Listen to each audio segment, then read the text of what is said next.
नमस्ते प्यारे बच्चों। तो आइए आज हम एड ग्रेड अभ्यास पुस्तिका भाषा भारती कक्षा 8वीं इसको शुरू करेंगे और इसको समझेंगे, क्योंकि ये जो भाषा भारती है, भाषा भारती एड ग्रेड वाली, इसी में से हमारा वार्षिक परीक्षा का पेपर पूछा जाता है। तो हमें इसके सभी पाठों को अच्छे से समझना है और हमें अपनी इस एड ग्रेड बुक में लिख लेना है, जिससे कि आगे जो और भी पाठ दिए गए हैं वह सभी पाठ हम इसमें से देख लेंगे। और यहाँ देखें जो एड ग्रेड अभ्यास पुस्तिका है और इसकी यहाँ पे देखें तो अनुक्रमणिका दी गई है। यहाँ पे ये हमें कितने पाठ दिए गए, 24 पाठ दिए गए। हम कितने पाठ दिए गए, 24। इसमें पहला पाठ है, इसको आज हम शुरू करते हैं। इसमें दिया गया है वरदे, ठीक है ना। ये वरदे पाठ 1 है।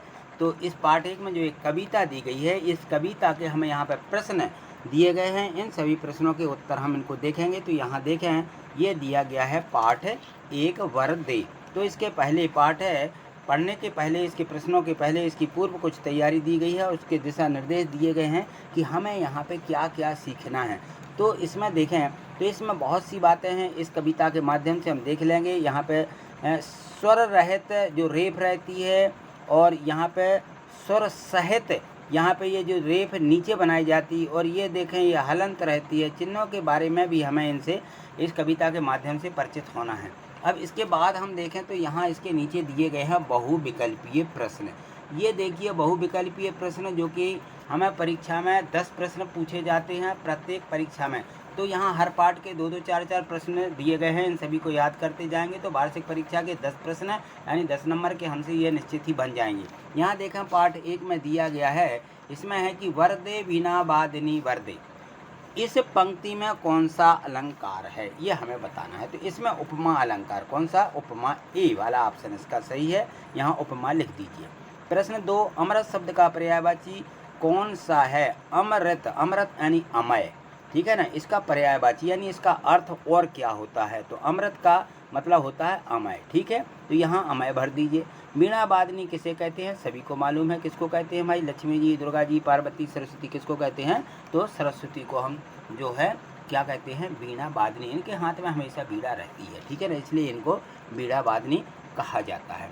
चलिए, चौथा प्रश्न दिया है कि कवि किसे जगमग करने को कह रहा है।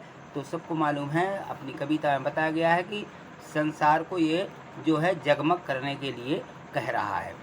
यहाँ से देखें अति लघुत्तरीय प्रश्न दिए हैं। प्रश्न 5 है कि कवि स्वतंत्रता का मंत्र कहाँ भरने की बात कर रहा है। तो कवि स्वतंत्रता का मंत्र भारत में भरने की बात कर रहा है, ठीक है ना। तो ये यहाँ पे हमें लिख देना है। चलिए अगला प्रश्न देखिए, इसमें दिया गया है प्रश्न क्रमांक 6। यहाँ देखें तो प्रश्न क्रमांक 6 में दिया गया कि विद्या की देवी किसे कहा जाता है। सबको मालूम है कि विद्या की देवी किसे कहा जाता है, सरस्वती को। तो सरस्वती को विद्या की देवी कहा जाता है, इसको यहाँ लिख देना। अब ये देखिए, इससे मैं नव नभ से कवि का क्या आशय है। तो नव नभ, इनके माध्यम से कवि कहना चाहता है कि सभी प्राणी इस नए भारतवर्ष की रचना करें और इन्हें इस निर्माण में सभी नए साधन प्राप्त हों।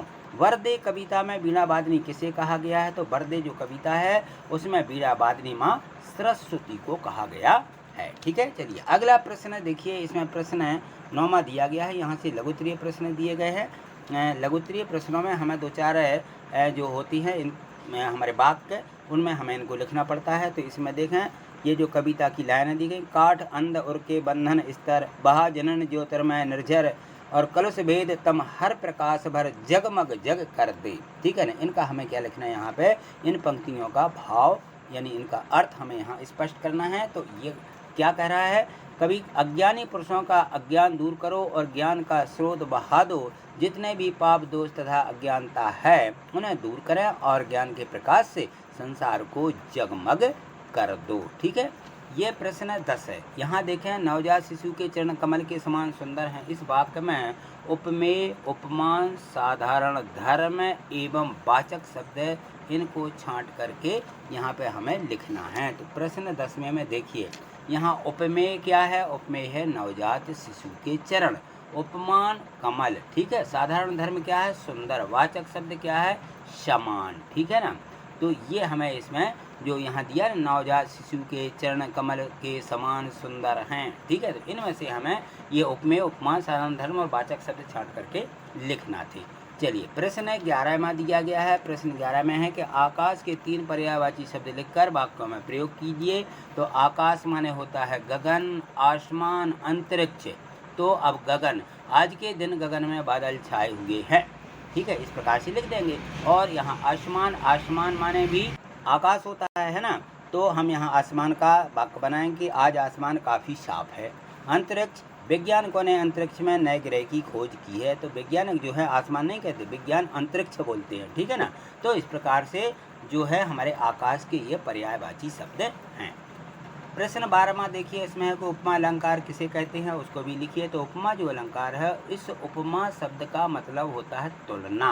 जब किसी व्यक्ति या वस्तु की तुलना किसी दूसरे व्यक्ति या वस्तु से की जाती है, तब वहाँ पर उपमा अलंकार होता है, ठीक है। चलिए अगला प्रश्न देखिए, इसमें अगला प्रश्न 13वां प्रश्न दिया गया है। इसमें है दीर्घोत्तरीय प्रश्न हैं, थोड़े तो बड़े रहते हैं ये दीर्घोत्तरीय में। दीर्घोत्तरीय प्रश्न हमारे 4 से 8 लाइन के रहते हैं, या 4 से 8 वाक्य हमें इसमें लिखना ही पड़ते हैं। तो यहाँ देखें, तो इसमें है माँ सरस्वती से अपने राष्ट्र के लिए वरदान में क्या क्या मांगना चाहेंगे। तो आप बताइए क्या मांगना चाहेंगे। तो हम यहाँ पर माँ सरस्वती से अपने राष्ट्र के लिए वरदान मांगेंगे कि हे सरस्वती माँ, मेरे राष्ट्र में सुख समृद्धि हो, कोई किसी को गुलाम ना बनाए, और देश के सारे बच्चे पढ़ लिख कर ज्ञानवान बने, एवं देश की समृद्धि में अपना हाथ भी बटाएं, और सबको बराबर की शिक्षा प्राप्त हो। देश में आतंक, भ्रष्टाचार और कलह ना हो, चारों ओर क्या हो, हरियाली ही हरियाली दिखाई दे, सब लोग प्रसन्न एवं खुश हों, अकाल बाढ़ जैसी प्राकृतिक आपदाओं से मेरा देश सदैव दूर रहे। तो इस प्रकार से हम माँ सरस्वती से मांगेंगे, ठीक। प्रश्न 14वां देखिए, इसमें दिया गया है कि वर दे कविता में कवि प्रकृति की किन किन वस्तुओं से मैं नया रूप देखना चाहता है, इसको विस्तार पूर्वक लिखिए।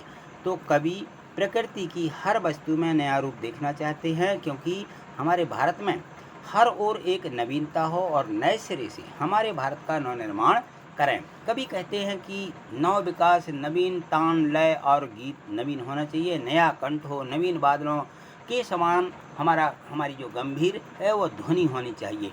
और इस नवीन आकाश में जो हमारा आकाश है, ठीक है, उसमें विचरण करने वाले नवीन पक्षियों के समूह को नए पंखों सहित नव स्वर प्रदान करें, जिससे प्रकृति के कणकण में नवीनता आए और भारत की धरती का सौंदर्य कैसा हो, अनुपम हो सके, ठीक है। तो इस प्रकार से हमारे ये पूरे 14 प्रश्न हो जाते हैं, 1 से लेकर के 14 प्रश्न जो इसमें दिए गए थे। तो आपको ये सभी प्रश्नों को हल कर लेना है और इसको अच्छे से याद भी रखना है, ठीक है ना। तो इन सभी को आप याद कर लेंगे, क्योंकि वार्षिक परीक्षा में इसी बुक में से ही पेपर पूछा जाता है, ठीक है। ये है, हम इसका अध्याय 2 शुरू करेंगे, आत्मविश्वास, ठीक है। तो ये जो पार्ट 2 दिया गया है यहाँ पर, ये है आत्मविश्वास। आत्मविश्वास में जो प्रश्न उत्तर दिए गए हैं इसके, ठीक है, तो हम इसको यहाँ से देखेंगे। तो ये देखिए दिया गया है पार्ट 2 आत्मविश्वास, और इसमें कुछ पहले पूर्व की तैयारी दी रहती है और दिशा निर्देश भी दिए रहते हैं कि हमें क्या करना है, इस पाठ के माध्यम से क्या सीखना है, इनके जो लर्निंग आउटकम्स हैं कि हमसे क्या आना चाहिए, वो इसमें दिए रहते हैं। तो आत्मविश्वास, इस पाठ के नाम से ही आपको समझ में आया होगा कि आत्मविश्वास क्या कहलाता है, यानी हमारे मन में जो विश्वास होता है वो कहलाता है आत्मविश्वास, ठीक है ना। तो हम इसको अच्छे से जानें आत्मविश्वास को। यदि हमें आत्मविश्वास है किसी भी चीज़ का, तो वो हमें प्राप्त हो जाती है, बस हमें उस पर विश्वास रखना रहता है। तो वो हमारा आत्मविश्वास कहाँ से आता है, मन से, ठीक है ना। तो यहाँ देखें प्रश्न, इसमें बहुविकल्पीय प्रश्न दिए गए हैं, यहाँ से बहुविकल्पीय प्रश्न हैं, सही उत्तर छांट करके इसमें लिखा है कि लिखिए इसमें। तो इन बहुविकल्पीय प्रश्नों में आपको 4 इस प्रकार से ऑप्शन मिलेंगे, इनमें से कोई एक सही होता है, जो सही होता है उसको हमें उत्तर के रूप में लिखना है। तो आत्मविश्वास का संबंध किससे है, यहाँ लिखा था आत्मविश्वास का संबंध बुद्धि से, मन से, शरीर से, योग्यता से। किससे है, तो मन से होता है आत्मविश्वास, ना बुद्धि से होता है और ना शरीर से, ना योग्यता से, ठीक। सामने वाले व्यक्ति की आदि शक्ति खींच लेने की विशेषता किसमें थी, ये थी किसमें, बाली में। कौन था ये बाली, रामायण में जो है सुग्रीव का भाई था बाली, जिसको भगवान राम ने बाण मारा था, है ना। तो सुग्रीव और बाली को लड़वा दिया था और बाली को बाण मार दिया था, वो बाली है। इसमें ऐसी शक्ति थी कि सामने जो व्यक्ति आता था उसकी आदि शक्ति इसमें खिंच के आ जाती थी, ऐसा रामायण में बताया गया है, ठीक। चलिए यहाँ पे देखें प्रश्न 3 जो दिया गया है, लेखक है मित्र किससे देखकर डर गए थे।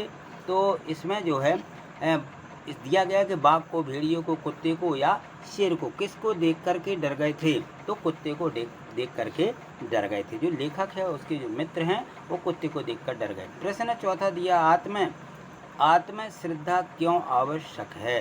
तो जब हमें आत्म श्रद्धा यानी जो हमारी श्रद्धा रहती है, हमारी भावनाएं जो रहती हैं, यदि हम में ये है तो ये निश्चित होती है सफलता हमें प्राप्त करने के लिए हमें क्या करना पड़ता है, आत्म श्रद्धा से कोई काम करना पड़ता है, ठीक है ना। तो ये कहलाती है हमारी आत्म श्रद्धा। सफलता प्राप्त करने के लिए हमारी आत्म और हमारी श्रद्धा होना चाहिए, ठीक। अगला प्रश्न दिया गया है, यहाँ पे देखिए लघु उत्तरीय प्रश्न दिए गए हैं कि आदमी किसके कारण खंडित हो जाता है। तो आदमी जो है क्यों खंडित हो जाता है, आदमी दुविधा के कारण खंडित हो जाता है। दुविधा यानी उसको कोई निर्णय नहीं ले पा रहा है कि हम क्या करें क्या ना करें, तो वो खंडित हो जाता है, यानी कोई काम नहीं कर पाता, वो कहलाता है दुविधा, ठीक। यहाँ देखिए प्रश्न 6वां दिया गया है, यहाँ पे है कि खंदक खाइयों सामासिक पद में कौन सा समास है। ये जो सामासिक पद दिए गए हैं खंदक खाइयों, तो इसमें कौन सा समास है। तो खंदक खाइयों में जो समास विग्रह है, पहले तो इसका विग्रह करें तो हो जाएगा इसका विग्रह खंदक और खाइयों, ये होता है। तो इसमें कौन सा समास निकलता है, द्वंद्व समास, ठीक है। तो यहाँ लिख दीजिए इसमें द्वंद्व समास है। प्रश्न 7वां देखें, मनुष्य के आत्मविश्वासहीन होने का क्या कारण है। तो मनुष्य आत्मविश्वासहीन क्यों हो जाता है, या आत्मविश्वासहीन कहलाता क्या है। मनुष्य के आत्मविश्वासहीन होने का कारण है नकारात्मकता, यानी उसकी जो सोच है वो अच्छी सोच ना होना, उसको नकारात्मकता कहते हैं। अतः हमें नकारात्मक सोच को, नकारात्मक लोगों से बचना चाहिए, क्योंकि जो नकारात्मक लोग हैं कोई बात पर विश्वास नहीं करते हैं, वो नकारात्मक कहलाते हैं। तो यह हमारे विश्वास को विश्वासहीन बनाने का कार्य करते हैं, ठीक है ना। तो ये कहलाता है आत्मविश्वास, हमें अंदर से आत्मा में किसी चीज़ का विश्वास ना होना, ठीक। अब यहाँ देखें प्रश्न 8वां दिया कि राम बाली के सामने आकर क्यों नहीं लड़े थे। तो जो भगवान कहा गया जिनको राम भगवान है ना, वो बाली के सामने आकर नहीं लड़े थे, उन्होंने उन्हीं के भैया सुग्रीव से लड़वा दिया था। तो राम को बाली के भाई सुग्रीव ने बता दिया था कि जो बाली के सामने आता है उसकी आधी ताकत उसमें आ जाती है और वह उसे आसानी से पछाड़ देता है। इसी कारण राम बाली के सामने आकर नहीं लड़े, क्योंकि जो सुग्रीव था, सुग्रीव ने पूरी बात बाली की बता दी थी। बाली जब किसी के सामने लड़ने जाता था तो आधी ताकत बाली में आ जाती थी और उसको आराम से वो मतलब उसको हरा देता था, है ना। तो इस प्रकार से भगवान राम ने भी सोचा कि ऐसा ना हो कि उसकी हमारी आधी शक्ति बाली में चली जाए। तो इस प्रकार से तो भगवान राम को भी आत्मा में विश्वास नहीं था, है ना, कि हम बाली को हरा देंगे। तो उन्हें ऐसा डर लग गया था। तो यही कहलाता है आत्मविश्वासहीन होना, ठीक है। जब भगवान भी आत्मविश्वासहीन हो गए थे यहाँ पे।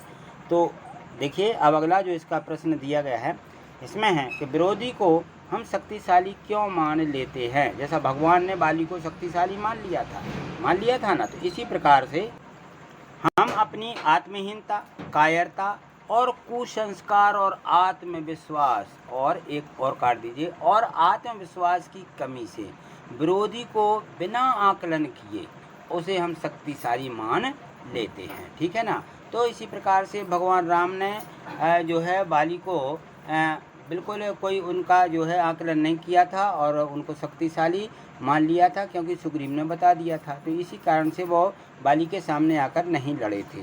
चलिए अगला प्रश्न देखिए, इसमें प्रश्न 10वां दिया गया है कि सफलता की, विजय की, उन्नति की कुंजी तो अविचल श्रद्धा ही है, इस वाक्य का भाव स्पष्ट कीजिए। तो यहाँ देखिए प्रश्न जो 10वां दिया गया है, 10वें प्रश्न में है कि सफलता की, विजय की, उन्नति की कुंजी तो अविचल श्रद्धा ही है, इस वाक्य का भाव स्पष्ट कीजिए। तो इसमें जो दिया गया है कि सफलता की, जो विजय की, उन्नति की कुंजी है वो श्रद्धा ही है। क्या है, श्रद्धा। तो इस श्रद्धा के भाव को जो है स्पष्ट करिएगा। तो यहाँ देखें तो इसमें जो दिया गया है इस प्रकार से यहाँ देखें तो किसी भी क्षेत्र में हम काम करें या किसी भी क्षेत्र में कार्य करने के लिए यह निश्चित होता है कि व्यक्ति की मानसिक सफलता, यदि व्यक्ति किसी भी कार्य को यह सोचकर करे कि वह उस कार्य में अवश्य ही सफल होगा या उसे विजय प्राप्त होगी, तो निश्चित ही उसे उसकी अभीष्ट मंजिल प्राप्त होती है। अतः कहा जा सकता है कि व्यक्ति का अडिग आत्मविश्वास अर्थात अपने आप के ऊपर कर पाने के विश्वास और उसे सफलता की ओर लेकर निश्चित ही जाता है। इसलिए उक्त वाक्य में कहा गया है कि सफलता की जो उन्नति है वो क्या होती है, वो हमारी सफलता की ओर लेकर के जाती है। इसीलिए उक्त वाक्य में कहा गया है कि सफलता की विजय की उन्नति की कुंजी तो अवश्य श्रद्धा ही है। ठीक है, तो इस प्रकार से अब यहाँ देखिए प्रश्न 11 दिया गया है। इसमें है कि आत्मविश्वास पाठ के लेखक के मित्र के गुणों पर प्रकाश डालते हुए बताइए कि हमें इससे क्या शिक्षा लेनी चाहिए। जो आत्मविश्वास पाठ है इसके जो लेखक हैं जिन्होंने ये पाठ लिखा है उसके मित्र जो थे उनके क्या गुण थे। तो आत्मविश्वास पाठ में लेखक का जो मित्र है, मित्र में साहसहीन के साथ साथ आत्मविश्वासहीन हैं और उसे उसमें परखने एवं सूझबूझ की भी कमी है। हमें इससे यह शिक्षा मिलती है कि परिस्थिति अच्छी या बुरी जो भी हो उसे अच्छी तरह से परखना चाहिए। इसके पश्चात ही उस परिस्थिति का साहस और विवेक के साथ डटकर मुकाबला करना चाहिए। तो ये जो है हमें इस पाठ से या इस लेखक के जो मित्र हैं उनसे हमें ये शिक्षा मिलती है। ठीक, प्रश्न 12 देखिए, इसमें है कि सुभाष चंद्र बोस का प्रमुख चारित्रिक गुण क्या था और आत्मविश्वास पाठ के अनुसार कोई एक उदाहरण सहित इसको लिखिए। तो सुभाष चंद्र बोस के चरित्र की सबसे बड़ी विशेषता थी उनके अंदर कूट कूट कर आत्मविश्वास भरा हुआ था। उन्होंने अंग्रेज जो थे उनके परीक्षक के प्रश्नों का उत्तर अपनी सूझबूझ और आत्मविश्वास के साथ दिया था। इसलिए जो थे सुभाष चंद्र बोस उनके ये चारित्रिक गुण उनमें आत्मविश्वास के कारण थे। चलिए यहाँ से देखिए प्रश्न 13 में दिया गया है, यहाँ से दीर्घ उत्तरीय प्रश्न है।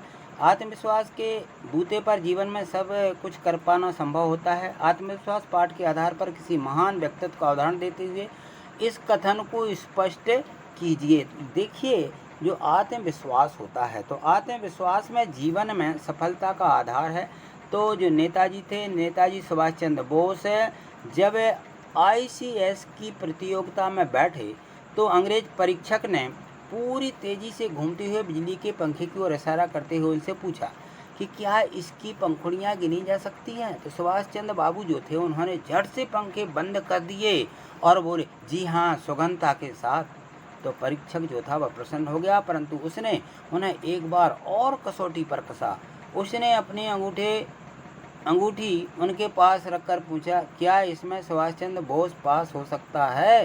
तो सुभाष बाबू ने अपने नाम का विजिटिंग कार्ड मोड़ करके उसमें से पास करते हुए कहा जी हाँ। इस तरह है उपर्युक्त उदाहरण से यह स्पष्ट होता है कि आत्मविश्वास के बूते पर जीवन में सब कुछ कर पाना संभव है। ठीक है ना। अगला प्रश्न देखिए, इसमें दिया है प्रश्न 14 कि जो लोग हमेशा उत्तर की बात सोचते हैं, उतार वाली, वे उन लोगों की तरह हैं जो कूड़ा घरों के पास कुर्सी बिछाकर बैठ जाते हैं और शहर की गंदगी गाली देते हैं। आत्मविश्वास पाठ के आधार पर इन पंक्तियों की व्याख्या कीजिए। तो जीवन में उतार चढ़ाव आते रहते हैं, अर्थात अच्छे और बुरे दिन तो प्रत्येक व्यक्ति के जीवन में आते ही हैं, लेकिन कुछ लोग केवल बुरे दिनों की ही सोचते रहते हैं। ऐसे निराशावादी लोगों पर कटाक्ष करते हुए लेखक कह रहा है कि ये लोग उन लोगों की तरह हैं जो कूड़ा घरों के पास कुर्सी बिछाकर बैठ जाते हैं और शहर की गंदगी को गाली देते हैं। अर्थात ऐसे लोग जीवन में कुछ करना नहीं चाहते। ऐसे लोगों का दृष्टिकोण सकारात्मक नहीं होता है। जीवन में उन्नति के लिए ऐसे लोग प्रयत्नशील भी नहीं होते हैं। ठीक है ना। तो इस प्रकार से ये 14 जो इसके प्रश्न दिए गए थे हमने इस वीडियो के माध्यम से 1 से 14 तक के सभी प्रश्न अच्छे से समझे हैं और स्पष्ट रूप से हम अपनी नोटबुक में भी इसको लिख लेंगे। ठीक है, तो आज इतना ही, मिलते हैं। की विरासत, मध्य प्रदेश की विरासत पाठ आज हम शुरू करेंगे और इसको समझेंगे और अपनी 8th ग्रेड बुक में इसको हम लिख लेंगे। ठीक है ना। तो इस प्रकार से यहाँ देखिए ये दिया गया है पाठ 3 मध्य प्रदेश की संगीत विरासत। ठीक है ना।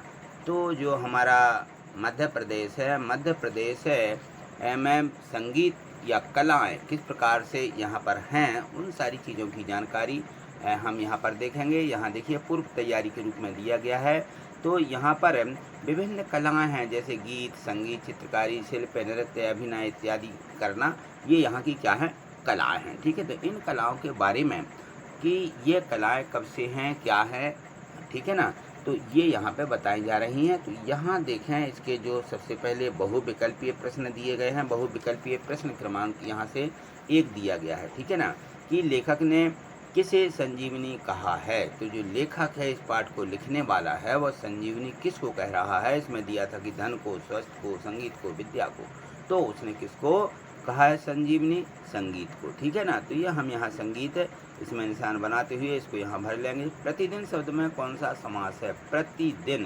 प्रतिदिन में अव्ययी भाव समास है, तो यहाँ बी वाला ऑप्शन इसका सही है और यहाँ पे लिख दीजिए।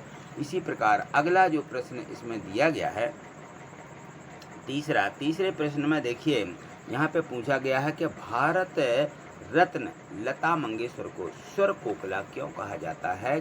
अब यहाँ हमें लिखना था, क्या थी वे, क्यों कहा गया है। इसमें लिखा था कि अच्छी नृत्यांगना थी, इसलिए कहा गया, तो नृत्यांगना तो थी, सुरीली गायिका थी, तो क्यों कहा गया, वो सुरीली गायिका थी, इसलिए उनको भारत रत्न लता मंगेशकर को मिला भी है, इसलिए उनको सुर कोकिला कहा जाता है, ठीक है ना। वो तो सुरीली, बहुत सुरीली गायक थी, यानी सभी छोटे बड़े बूढ़े हर चीज़ माने व्यक्तियों की आवाज़ में वो गाती थी। प्रश्न 4 दिया गया है कि संगीत का सामाजिक महत्व कब बढ़ता है। तो जो संगीत है, संगीत का सामाजिक, समाज में महत्व कब बढ़ता है, जनसाधारण को प्रभावित करने पर। जब पूरा जनसाधारण प्रभावित होता है तो उसका प्रभाव ज़्यादा होने लगता है, ठीक। अगला प्रश्न है, इसमें दिया गया है 5वां प्रश्न। देखिए यहाँ पर अगले पृष्ठ पर दिया है, अति लघुत्तरीय प्रश्न दिए हैं यहाँ से, और प्रश्न में दिया गया है कि मैहर को, सॉरी यहाँ देखिए फिर से, मैहर को संगीत का तीर्थ क्यों कहा जाता है। तो आप कभी जो मध्य प्रदेश है, मध्य प्रदेश में मैहर है और वहाँ उस स्थान को संगीत का तीर्थ भी कहा जाता है, ठीक है। तो संगीत की महागंगा तानसेन के बेहट से ग्वालियर होती हुई मैहर की मैहर जो हमारा एक छोटा सा शहर है, तो उसको पावन करती हुई मैहर की शारदा भवानी का पुण्य तीर्थ प्रख्यात सरोद वादक उस्ताद वहाँ के अलाउद्दीन खां को पाकर संगीत का तीर्थ कहा गया है, ठीक है ना। तो ये जो है उस्ताद अलाउद्दीन खां वहीं के थे। प्रश्न 6वां देखिए, इसमें लता की सफलता का मूल मंत्र क्या था। तो वे अपनी दिनचर्या के प्रति सदैव बिल्कुल सचेत रहती हैं और उनकी इच्छा शक्ति ही उनकी सफलता का मूल मंत्र है, ठीक। प्रश्न 7, इसमें देखो, जिस समाज में कला का स्थान नहीं है वह समाज कैसा हो जाता है। तो कहा जाता है कि जिस समाज में कला का स्थान नहीं होता है वह समाज प्राणहीन हो जाता है। जैसे उस समाज में प्राणहीन, यानी जिसमें प्राण नहीं रहते उसको प्राणहीन बोलते हैं, है ना। तो वह जिस समाज में कला का स्थान नहीं है वो प्राणहीन माना जाता है, ठीक है ना, जैसे इसके प्राण ही ना हो, ठीक है। अब यहाँ देखें, प्रश्न 8 दिया गया है। प्रश्न 8 में दिया है कि मध्य प्रदेश की संगीत अकादमी उस्ताद जो अलाउद्दीन खां हैं उनके नाम से क्यों है।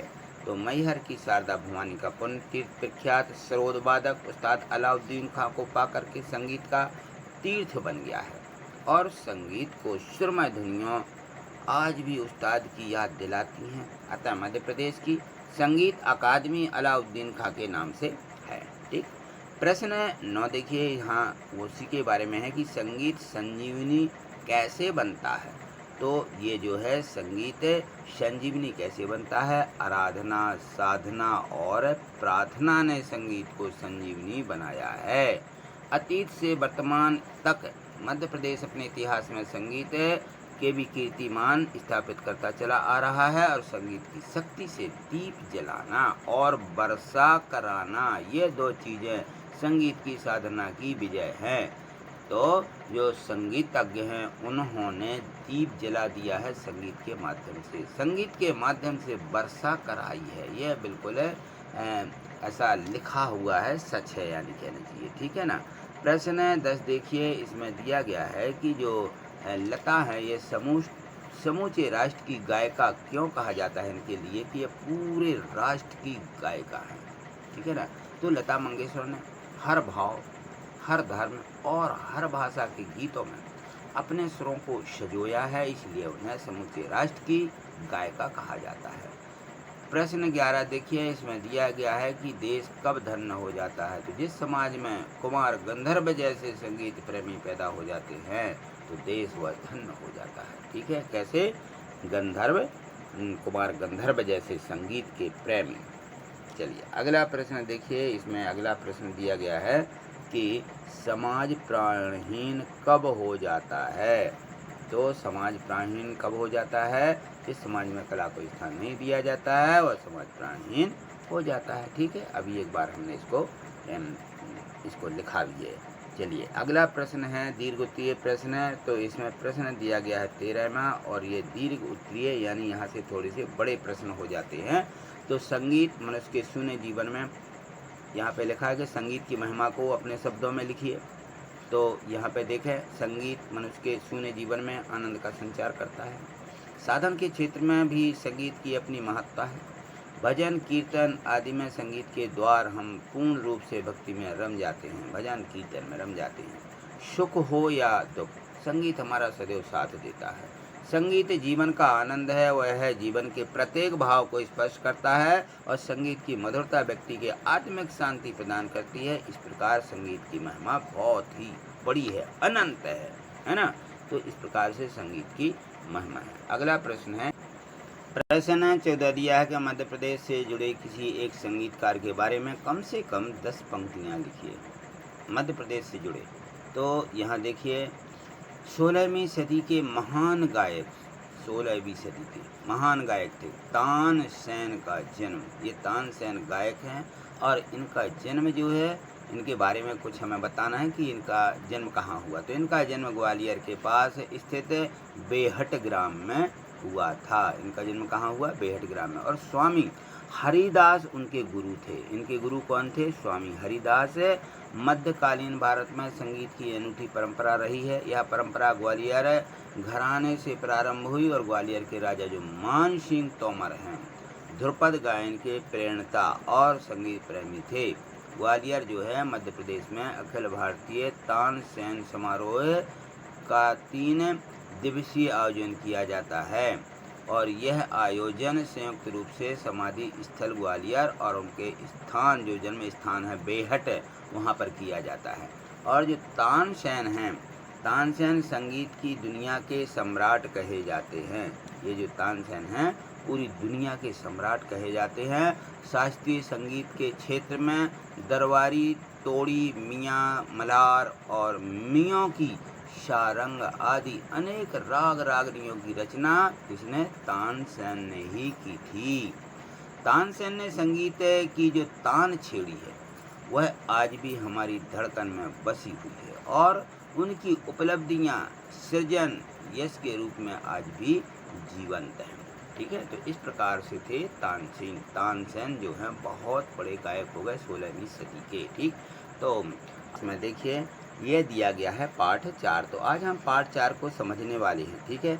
यदि आपने चैनल सब्सक्राइब नहीं किया तो चैनल को सब्सक्राइब करके रखिए, ठीक है। क्योंकि आगे जब हम अंत हो जाता है तो हम सब्सक्राइब करना भूल जाते हैं, वीडियो को लाइक करना भूल जाते हैं, शेयर करना भूल जाते हैं। तो अभी जो है आप फटाफट इसको वीडियो को पॉज करके ये सब कर सकते हो, या फिर सीधे ही पॉज भी ना करें तब भी ये लाइक है और जो है सब्सक्राइब हो जाता है चैनल, ठीक है। तो ये सब कर सकते हैं। चलिए यहाँ देखिए, अब पाठ 4 दिया गया है अपराजिता। अपराजिता का मतलब क्या होता है? अपराजिता माने जो पराजित ना हो सके उसको अपराजिता कहते हैं, है ना।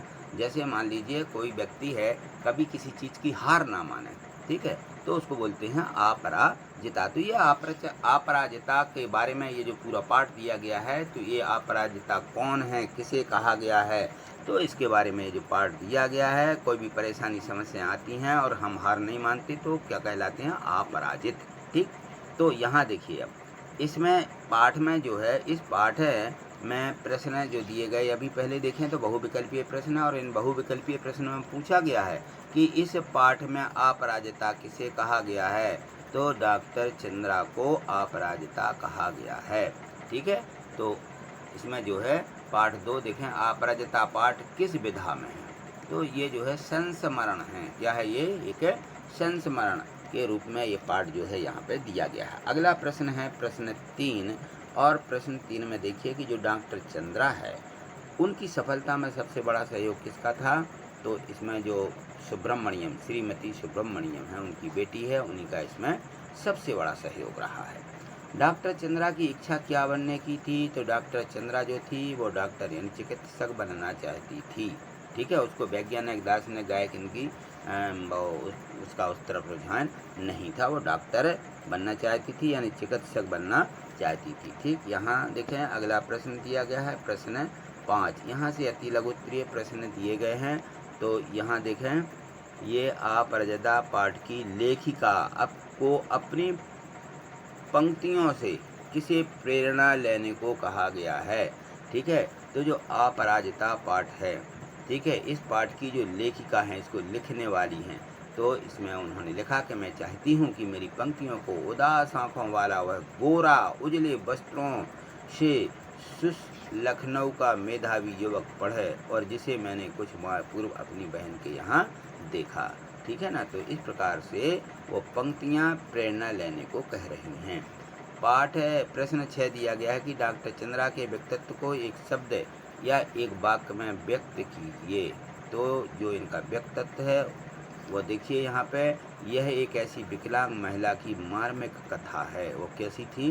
विकलांग थी डॉक्टर चंद्रा, जिसने अद्भुत धैर्य, दृढ़ इच्छा शक्ति और अनवरत साधना से अपने जीवन को सक्रिय और सफल बनाया है।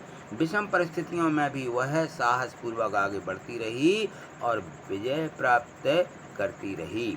तो इस प्रकार से थी ये डॉक्टर चंद्रा, तथा इसके लिए क्या हुआ, ये अपराजित बन गई। ठीक है, तो ये कभी किसी चीज़ से हार नहीं मानी डॉक्टर चंद्रा, क्योंकि ये क्या थी? दिव्यांग थी, विकलांग थी, है ना।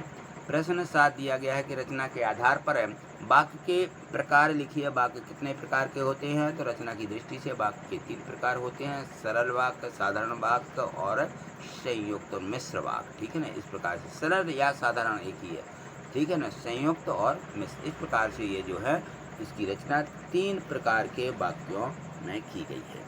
प्रश्न 8 देखें, तो प्रश्न जो 8 है इसमें है डॉक्टर चंद्रा की माँ श्रीमती सुब्रमण्यम किस गुण से उनके जो गुण थे उस कौन से गुण से आप प्रभावित हैं, तो जो डॉक्टर चंद्रा हैं उनकी माँ जो हैं शारदा सुब्रमण्यम अद्भुत साहस जननी, और उनके इसी गुण से हम प्रभावित हैं। ये अद्भुत का कहना चाहिए कि ये सभी प्रकार की शिक्षा देती रहती थी अपनी बच्ची को। ठीक, प्रश्न 9 दिया गया है कि अपराजिता पाठ की जो लेखिका हैं उन्होंने लाडली को देवांगना क्यों कहा है, तो इन्होंने क्यों कहा है अपराजिता पाठ में, जो पाठ की लेखिका हैं, अब उनकी लड़की भी है ना, तो उसको देवांगना कहा है। तो डॉक्टर चंद्रा ने भाग्य के दिए प्रत्येक कठोर आघात को बड़े ही अमानवीय धैर्य एवं साहस से झेला था। अल्पायु में हुई, मैंने छोटी आयु में इतने कष्टों को झेलने वाली वह लड़की किसी देवांगना से बिल्कुल कम नहीं थी, अतः लेखिका ने उसे देवांगना कहा है। ठीक है, तो यहाँ ये एल गलत लिख दिया, ठीक, यहाँ कम लिख लीजिए। हाँ, चलिए अगला प्रश्न देखिए। अगला प्रश्न दिया गया है प्रश्न 10वां है, इसमें साहसी जननी किसे कहा गया है और क्यों कहा गया है, तो देखिए साहसी जननी कहा गया है, ठीक है, किसको? इनकी माँ को, श्रीमती सुब्रमण्यम को, इनको कहा गया है साहसी जननी। क्यों? क्योंकि उन्होंने लगातार 25 वर्ष तक सहिष्णुता के साथ अपनी पुत्री के साथ साथ कठिन साधना भी की है। ठीक, अगला प्रश्न है इसका, अगला प्रश्न देखिए प्रश्न 11वां दिया गया है कि चिकित्सा ने जो खोया वह विज्ञान ने पाया, इस पंक्ति का आशय भी स्पष्ट कीजिए। तो विज्ञान जो खोता है और इसमें चिकित्सक जो है वो पाते हैं, तो ऐसी कौन सी चीज़ इससे में बताई गई है? तो देखिए यहाँ पर डॉक्टर चंद्रा जो है, ठीक है ना, तो चंद्रा एक डॉक्टर भी बनना भी चाहती थी, परंतु शारीरिक, यहाँ 2 बार लिख गया, शारीरिक अपंगता के कारण परीक्षा में सर्वोच्च स्थान पाने पर भी उसे मेडिकल में प्रवेश नहीं मिला। तब उन्होंने माइक्रोबायोलॉजी में डॉक्टरेट किया। इस प्रकार चिकित्सा जगत वह अपनी जो सेवाएं नहीं दे पाई वह उन्होंने विज्ञान जगत को दी, ठीक है ना। तो इन्होंने अपनी सेवाएं किसी नहीं दे पाई है, वो जो चिकित्सक हैं, चिकित्सा के रूप में जो सेवा करनी चाहिए थी वो नहीं कर पाई, तो उन्होंने अपनी सेवाएं विज्ञान जगत को दे दी, यानी विज्ञान की खोज में इन्होंने अपना पूरा सहयोग किया है। ठीक, चलिए अगला प्रश्न दिया है, प्रश्न 12वां देखिए। तो इसमें है कि डॉक्टर चंद्रा की क्या क्या उपलब्धियां हैं। तो जो डॉक्टर चंद्रा है उनकी जो उपलब्धियां हैं, उन्होंने क्या क्या किया। उन्होंने BSc की, ये डिग्री रहती है, प्राणी शास्त्र में MSc की, माइक्रोबायोलॉजी में PhD की तथा जर्मन भाषा की शिक्षा की उपलब्धियां भी उन्होंने प्राप्त की हैं। तो देखिए इन्होंने ये माने कोई भी लोग रहते हैं एक एक डिग्री प्राप्त नहीं कर पाते हैं, इन्होंने 3-3 डिग्रियां प्राप्त कर ली हैं, ठीक है ना। तो इस प्रकार से ये जो है यहाँ डॉक्टर चंद्रा का इस प्रकार से इनकी उपलब्धियां दी गई हैं। प्रश्न 13 जो दिया गया है, अगला प्रश्न यहाँ से दीर्घ उत्तरीय प्रश्न आए शुरू हो जाते हैं। तो यहाँ देखें, ये जो 13वां प्रश्न है, 13वें प्रश्न में दिया है कि डॉक्टर चंद्रा की माँ श्रीमती सुब्रमण्यम कैसी माँ थी, उनके व्यक्तित्व के बारे में अपने शब्दों में बिल्कुल विस्तार से लिखिए, ठीक है। तो यहाँ देखें, तो ये हैं डॉक्टर चंद्रा, ठीक है ना। तो चंद्रा की माँ श्रीमती सुब्रमण्यम सहर्षशील थी और त्याग की प्रतिमूर्ति थी। यदि उनमें यह गुण नहीं होते तो वे डॉक्टर चंद्रा को उस मुकाम तक नहीं पहुंचा पाती जहां पर वह पहुंची हैं। डॉक्टर चंद्रा की मां को चंद्रा की शिक्षा प्राप्ति के लिए घोर साधना करनी पड़ी। जब चंद्रा 5 वर्ष की थी तो वह उसकी मां स्वयं उसकी स्कूल बनी। फिर आगे की पढ़ाई के लिए प्रसिद्ध माउंट कार्मेल के कॉन्वेंट द्वार पर लगातार धरने देने के बाद चंद्रा को वहां दाखिला दिलाया और पूरी कक्षाओं में वह अपनी अपंग पुत्री की, यानी उनकी पुत्री क्या थी, अपंग थी, विकलांग थी, तो उनकी जो कुर्सी रहती थी, कुर्सी पे बैठी रहती थी, तो कुर्सी के पीछे ढाल बनकर खड़ी रही और अपनी बेटी के सारे सपनों को उन्होंने पूरा किया, ठीक है ना। तो वो कुर्सी पर अपनी बच्ची को बिठा ले रहती थी और स्कूल भी ले जाती, स्कूल जहाँ भी जाना है तो वो पीछे पीछे धक्का लगाती हुई जाती थी, ठीक है। तो ये थी चंद्रा की माँ। प्रश्न 14 लास्ट दिया गया है कि डॉक्टर चंद्रा सामान्य जनों से किस प्रकार भिन्न थी। तो अब देखिए, डॉक्टर जो चंद्रा है एक अपंग लड़की थी, उसका ऊपरी धड़ बिल्कुल निर्जीव था, परंतु फिर भी वह सामान्य जनों से जैसे कार्य करती थी। अपनी अपंगता यानी विकलांगता को उसने विकास के मार्ग में आड़े नहीं आने दिया। उसने कभी ये नहीं सोचा कि मैं अपंग हूँ, मैं ये नहीं कर सकती, ठीक है ना। उसमें विलक्षण प्रतिभा थी, उसकी आंखों में अदम्य उत्साह था और चेहरा आभा से सदैव दमकता रहता था। महत्वाकांक्षी होने के साथ साथ कविता लिखने, सिलाई कढ़ाई के डिजाइन बनाने और संगीत सुनने का शौक था। इस प्रकार डॉक्टर चंद्रा अपंग होने पर भी सामान्य जनों से भिन्न थी, बिल्कुल अलग थी डॉक्टर चंद्रा, ठीक है ना। तो ये जो यहाँ पर प्रश्न 1 से 14 तक के दिए गए थे, आज हमने इनको अच्छे से समझा है।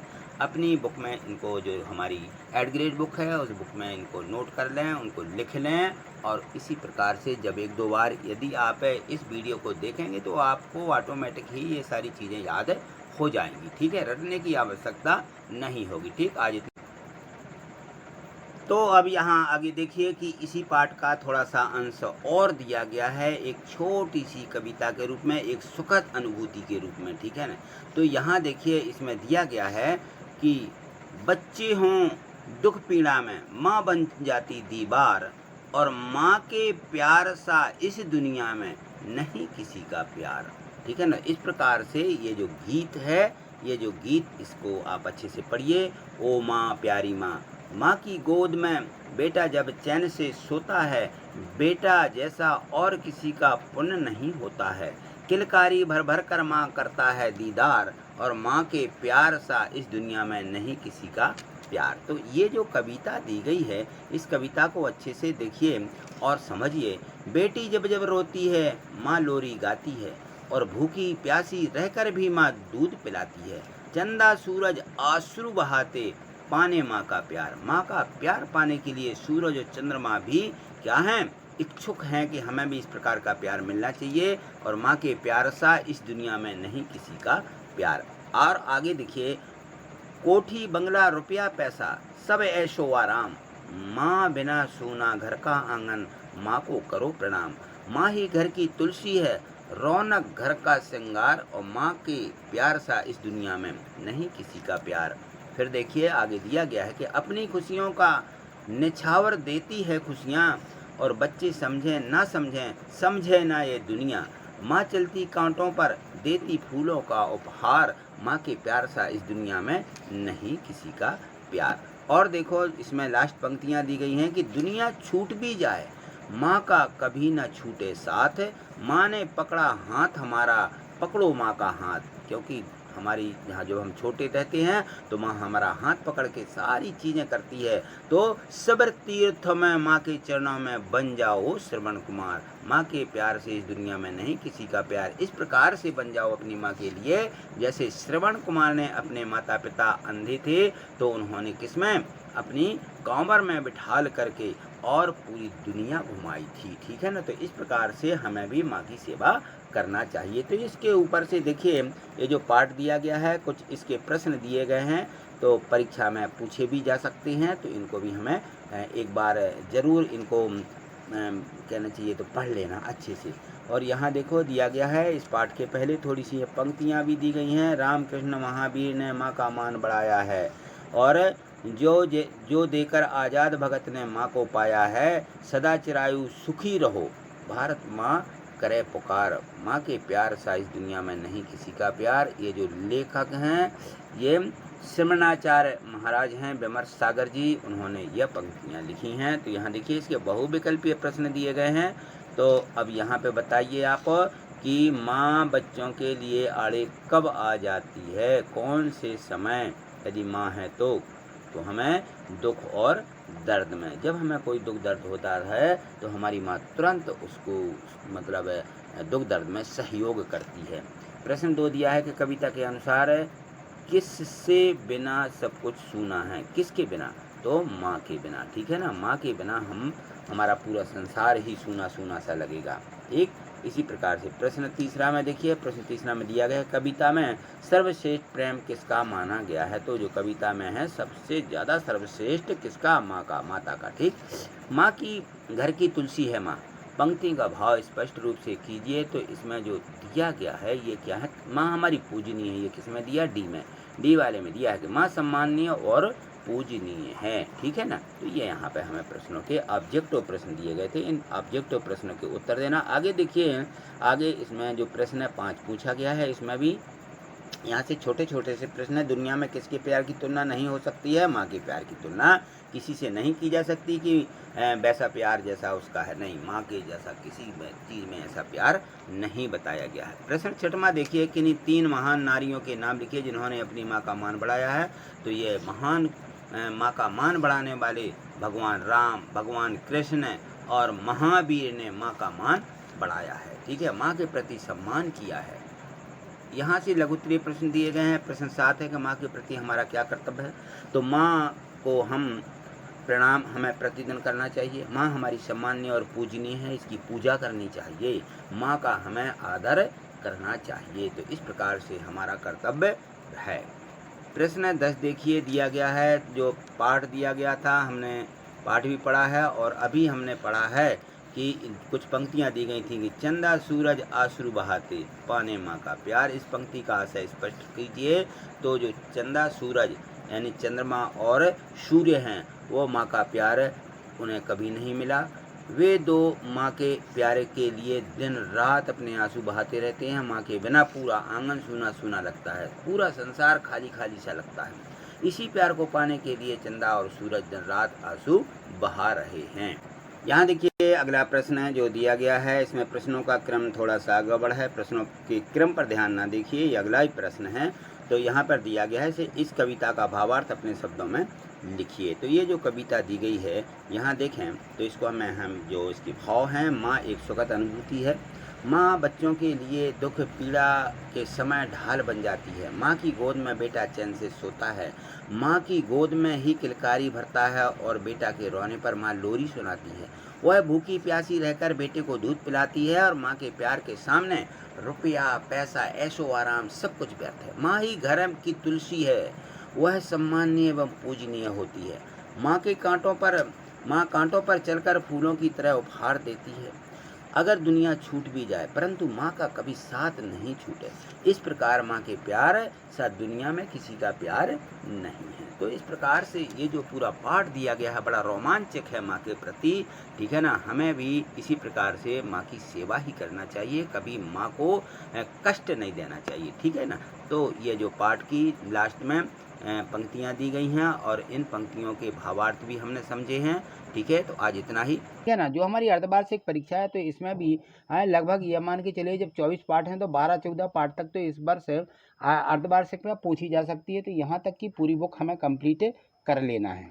तो देखिए ये दिया गया है पाठ 5, श्री मुक्तानंद जी से मिलिए। ये जो पूरा पाठ है जो दिया गया है ये हमारा हास्य व्यंग बिल्कुल हास्य उल्लास के साथ ऐसा ये दिया गया है। तो इस पाठ को हम पढ़ेंगे। इसकी पूर्व तैयारी और इसके कुछ दिशा निर्देश भी दिए गए हैं यहाँ पे। ये जो है निबंध यात्रा वर्णन संस्मरण व्यंग उपन्यास एकांकी नाटक पत्र डायरी लेखन और ये सारी चीज़ें जो है इसमें दी गई हैं। तो इसके माध्यम से किस प्रकार से हम यहाँ तक पहुँचते हैं तो इसमें देखिए सबसे पहले इसमें दिया गया है बहुविकल्पीय प्रश्न इस पाठ के, तो हम इसको समझेंगे। और देखिए यहाँ पर जो बहुविकल्पीय प्रश्न दिए गए हैं इन प्रश्नों के माध्यम से भी हम इस पाठ की पूरी तैयारी यहाँ से कर लेते हैं, क्योंकि ये जो प्रश्न दिए गए ऑब्जेक्टिव टाइप के ये वार्षिक परीक्षा में भी पूछे जाने हैं, क्योंकि 10 प्रश्न है इसके सिर्फ ये जो बहुविकल्पीय प्रश्न है इसी के आते हैं। तो इनको हमें अच्छे से तैयार करके रखना है। प्रश्न एक दिया है कि श्री मुक्तानंद जी से मिलिए, पाठ किस विधा से है, तो ये जो है व्यंग है। इसमें क्या दिया गया है, व्यंग। तो ये व्यंग वाला इसमें ऑप्शन सही हो जाएगा। प्रश्न 2 है अजायब घर का समानार्थी है। अजायब घर जो है संग्रहालय है एक, तो ये संग्रहालय इसमें हमें यहाँ पर भर देना है। मुक्तानंद जी का जो है वो कह रहे हैं कि मुफ्त का चंदन घिस मेरे नंदन। ये जो उन्होंने एक कहावत है इस पाठ में, तो इस पाठ में किस प्रकार से ये कहावत खरी उतर रही है, तो ये किस पर खरी उतरती है, ये मुक्तानंद जी पर बिल्कुल खरी उतर रही है। यहाँ पर हमें इसको भर देना है, ठीक है। आगे अगला जो प्रश्न है प्रश्न 4 दिया कि मुक्तानंद जी की चीज़ों का मजा लेने के लिए क्या क्या होना पड़ता है, तो इनमें जो है निसंकोच होना पड़ता है। क्या होना पड़ता है, निसंकोच। इसका डी वाला ऑप्शन हमें यहाँ पे भर देना है, ठीक है। अब देखें इसका जो अगला प्रश्न है प्रश्न 5 है मुक्तानंद जी अपनी कार्य सिद्धि के लिए किन किन नीतियों का प्रयोग करते हैं। तो जो मुक्तानंद जी हैं वह साम दाम दंड भेद नीतियों का प्रयोग करते हैं, यानी किसी भी प्रकार से उनका काम बनना चाहिए। प्रश्न 6 है कि यह लोक किसे कहते हैं। यह लोक यानी इसी लोक को जिसमें हम रह रहे हैं, यह लोक कहलाता है संसार या अपना यह जगह जिस पृथ्वी पर हम रह रहे हैं, ठीक है ना। प्रश्न 7 है मुक्तानंद जी का पान खाने का शौक जो है किससे पूरा होता है। तो पान खाने का शौक जो है वो जान पहचान वालों की जो जेब से है उनसे वो पूरा करते हैं, वो अपने जेब का पैसा खर्चे नहीं करते। प्रश्न 8 है मुक्तानंद जी स्कूलों के प्रिंसिपलों और मैनेजरों के घरों पर धरना क्यों देते हैं। तो वह फीस माफ़ कराने के चक्कर में स्कूलों के प्रिंसिपलों और मैनेजरों के घर पर धरना देते हैं। अगला प्रश्न देखिए इसमें प्रश्न 9 दिया है कि माले मुफ्त दिले बेरहम। इस कहावत या इस पाठ के अनुसार 3 उदाहरण दीजिए। चाहे बीमार ही क्यों ना हो और चाहे बाद में कुछ भी क्यों ना भुगतना पड़े, क्या मज्जाल की किसी दावत का झूठा भी निमंत्रण मिल जाए तो ये जो है वहाँ पहुँच जाते थे।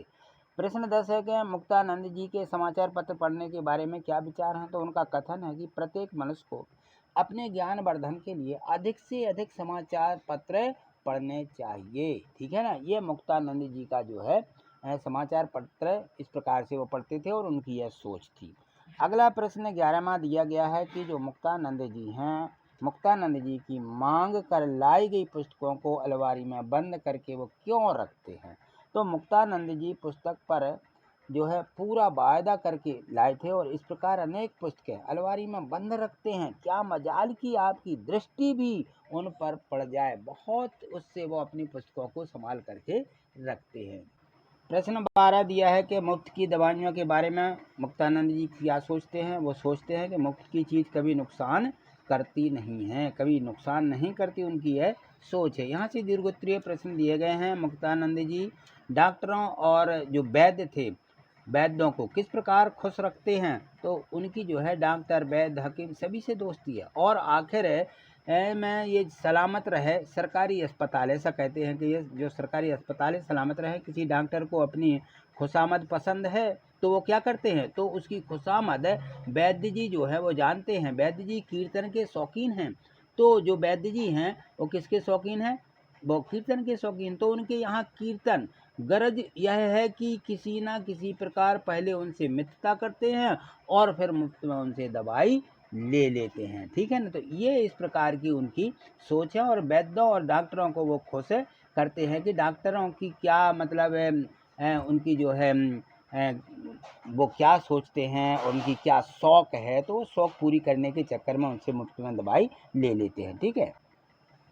अगला प्रश्न 14वां है। इसमें है कि पाठ के लेखक की मुक्तानंद जी के साथ थिएटर देखने की घटना को अपने शब्दों में लिखो। वो जब थिएटर देखने जाती थी तो क्या है उनकी ये घटना, देखिए। तो मुक्तानंद जी को सिनेमा देखने का भी बहुत शौक है और फ्री पास प्राप्त करने में थे मुक्तानंद जी तक। आज इसका हम भक्ति के पद जो दिए गए हैं इनको हम आज कंप्लीट करेंगे, तो देखिए समझिए इसे।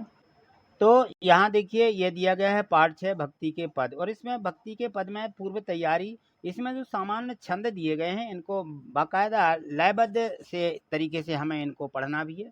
तो किस प्रकार से जो सोरठा और छंद पढ़े जाते हैं, दोहा किस प्रकार पढ़े जाते हैं, तो इन सब में क्या क्या होता है, ये सारी चीज़ें इस पाठ के माध्यम से हम सीखेंगे। तो यहाँ देखिए कुछ बहुविकल्पीय इसके प्रश्न दिए गए हैं। तो इस बहुविकल्पीय प्रश्नों में यही पूछा जा रहा है कि इनके बहुविकल्पों में देखिए कि मात्रक छंद दोहा में पहले, तीसरे, दूसरे और चौथे चरण यानी विषम समाज चरणों में कितनी कितनी मात्राएं होती हैं, पहले तीसरे में और दूसरे चौथे में, ठीक है ना। तो इनमें कितनी कितनी मात्राएं होती हैं, तो इनमें ए ऑप्शन में दिया गया है 13 और 11 मात्राएं होती हैं। इस प्रकार से यदि पहले और तीसरे को दूसरे और चौथे को मिलाएं तो दोनों को मिला करके। प्रश्न दूसरा दिया कि चरणवार मात्रा की दृष्टि से दोहा का विपरीत छंद कौन सा होता है। तो इसको यदि हम चरणबद्ध तरीके से देखें तो जो हमारा सोठा रहता है, यदि सोठे को हम उल्टा पढ़ देते हैं तो वो दोहा बन जाता है, ठीक है ना। और दोहे को यदि हम उल्टा कर देते हैं तो वो सोठा बन जाता है। तो इस प्रकार से दृष्टि से दोहा का विपरीत सोठा होता है और सोठा का विपरीत दोहा होता है, ठीक है। तो यहाँ देखें प्रश्न तीसरा, मेरो मन अनंत कहाँ सुख पावे, इस पद के रचयिता कौन है। तो ये सूरदास जी ने लिखा है कि मेरो मन अनंत कहाँ सुख पावे, ये सूरदास जी का पद है। अब देखिए इसमें दिया गया है प्रश्न चौथा कि कमल का पर्यायवाची नहीं है। देखिए कमल का पर्यायवाची क्या नहीं है ये हमें देखना है। नीरज, नीरज यह कमल का पर्यायवाची है। जलज, क्योंकि ये जल में होता है इसलिए इसको जलज भी कहते हैं। अंडज, ठीक है ना, तो इसका पर्यायवाची अंडज नहीं है। पंकज, पंकज जो हमारा यानी कहना चाहिए उसमें कीचड़ रहता है उसको पंकज बोलते हैं, तो इसको हम पंकज ही बोलते हैं कमल को। तो इस प्रकार से ये रहता है। अंडज जो है इसका पर्यायवाची नहीं है, बाकी सभी पर्यायवाची हैं। यहाँ देखा प्रश्न 5 में अति लघुत्तरीय प्रश्न दिए गए हैं। अधम का उद्धारक किसे कहा गया है, अधम जिसे कहते हैं उसका उद्धारक कौन है। अधम का उद्धारक जो है ईश्वर को कहा गया है। ये अधम कैसे भी कोई भी लोग हों सबका उद्धार ईश्वर करते हैं, ऐसा कहा गया है। अब यहाँ देखें प्रश्न 6 में आया है कि प्रभु जी तुम घन बन हम मोरा। पंक्ति में घन का अर्थ क्या है, तो घन माने बादल होते हैं, है ना। तो इस पंक्ति में घन का अर्थ है बादल, घन, घावना घन, घन पूछा गया है, ठीक है ना। घन का मतलब होता है बादल। गिरधर नागर किसे कहा गया है, तो गिरधर नागर भगवान श्री कृष्ण को कहा गया है। अम्बुज किसका पर्यायवाची है, कमल का, अम्बुज यानी कमल होता है, ठीक है। तो ये इसका पर्यायवाची है। प्रश्न 9 देखिए, प्रश्न 9 में दिया गया है कि रैदास जी की भक्ति किस भाव से की है, उदाहरण देकर के समझाएं। तो रैदास कवि ने जो भक्ति की है वह दास के भाव की है, क्योंकि यह प्रभु को अपना दोस्त मानते हैं। प्रश्न 10 में है कि मेरो मन अनंत कहाँ सुख पावे, पद के अनुसार सुख कहाँ प्राप्त हो सकता है बताइए। तो इस पद के अनुसार जो है सुख भगवान श्री कृष्ण की भक्ति में ही मिलता है, इस पदों में ऐसा कहा गया है। तो यहाँ देखिए तुलसीदास जी ने जो अपने यहाँ पे पद लिखे हैं वो किस किस के उद्धार के उल्लेख किया है इन पदों में। तो तुलसीदास जी ने अपने पदों में मारीच का, जटायु का, डाकू, अहिल्या और भारत मुनि जो थे, इन सब के उद्धार का इन सभी पदों में उल्लेख किया गया है। यहाँ देखें प्रश्न 12 दिया है कि खर्चे नहीं कोई चोर न लावे, दिन दिन बढ़त सवायो, पद के संदर्भ में इस पंक्ति का अर्थ बताइए। तो इस पंक्ति का ना आशय यह है कि राम राम एक ऐसा धर्म है जो खर्च करने पर भी खर्च नहीं होता है, तथा यह जो है इसे कोई चोर ही नहीं ले सकता, यानी चोरी ही नहीं कर सकता है, और यह धर्म दिन पर दिन बढ़ता ही जाता है। ठीक है ना, तो इस पंक्ति का आशय है। ठीक है, इस ना यहाँ से काट दीजिए और ना यहाँ गलत लिख गया है। ठीक है ना, इस प्रकार से हमें इसको लिख देना इसका अर्थ।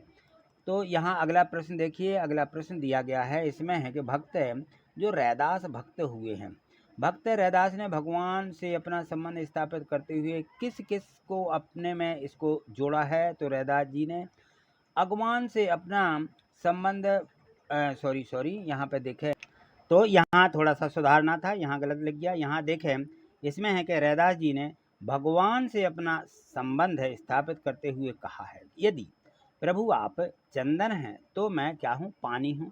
यदि आप भगवान से कह रहे हैं कि यदि आप बादल हैं तो मैं मोर हूँ, और आगे कह रहे हैं वह कि कहते हैं कि यदि भगवान बादल हैं तो मैं मोर हूँ। इसी प्रकार रैदास जी अपनी दास भाव की भक्ति को प्रकट करते हैं। ठीक है, तो इस प्रकार से भगवान ऐसे संबंध भक्त रैदास ने किया है। प्रश्न है 14 देखिए, इसमें है कि मेरो मनन अनंत कहाँ सुख पावे। इस पद की व्याख्या 8-10 पंक्तियों में लिखिए। तो इस प्रकार से लिख दीजिए कि इस पद्यांश के माध्यम से सूरदास जी कहते हैं कि मेरा मन प्रभु के अलावा और कहाँ कहाँ सुख प्राप्त कर सकता है, और कमल के समान नेत्र वाले जो भगवान श्री कृष्ण हैं उनसे कोई अन्य भगवान से हमारा संबंध नहीं है। ऐसे देवता जो दुनिया में कोई नहीं है, वह मूर्ख है, या उसी मूर्ख उसी के समान है जो प्यास लगने पर मीठे सागर को छोड़ करके फ्री की तलाश करता रहता है। ठीक है ना, तो इस प्रकार से ये जो मेरो मन अनंत कहाँ सुख पावे की व्याख्या यहाँ पे की गई है। तो इसमें जो प्रश्न है 1 से 14 तक दिए गए थे वो सभी हमने इनको समझ लिया, और समझ करके अब इनको जो है अपनी बुक में इसमें जो एड ग्रेड है इसमें इसको लिख लीजिए। आज इतना ही।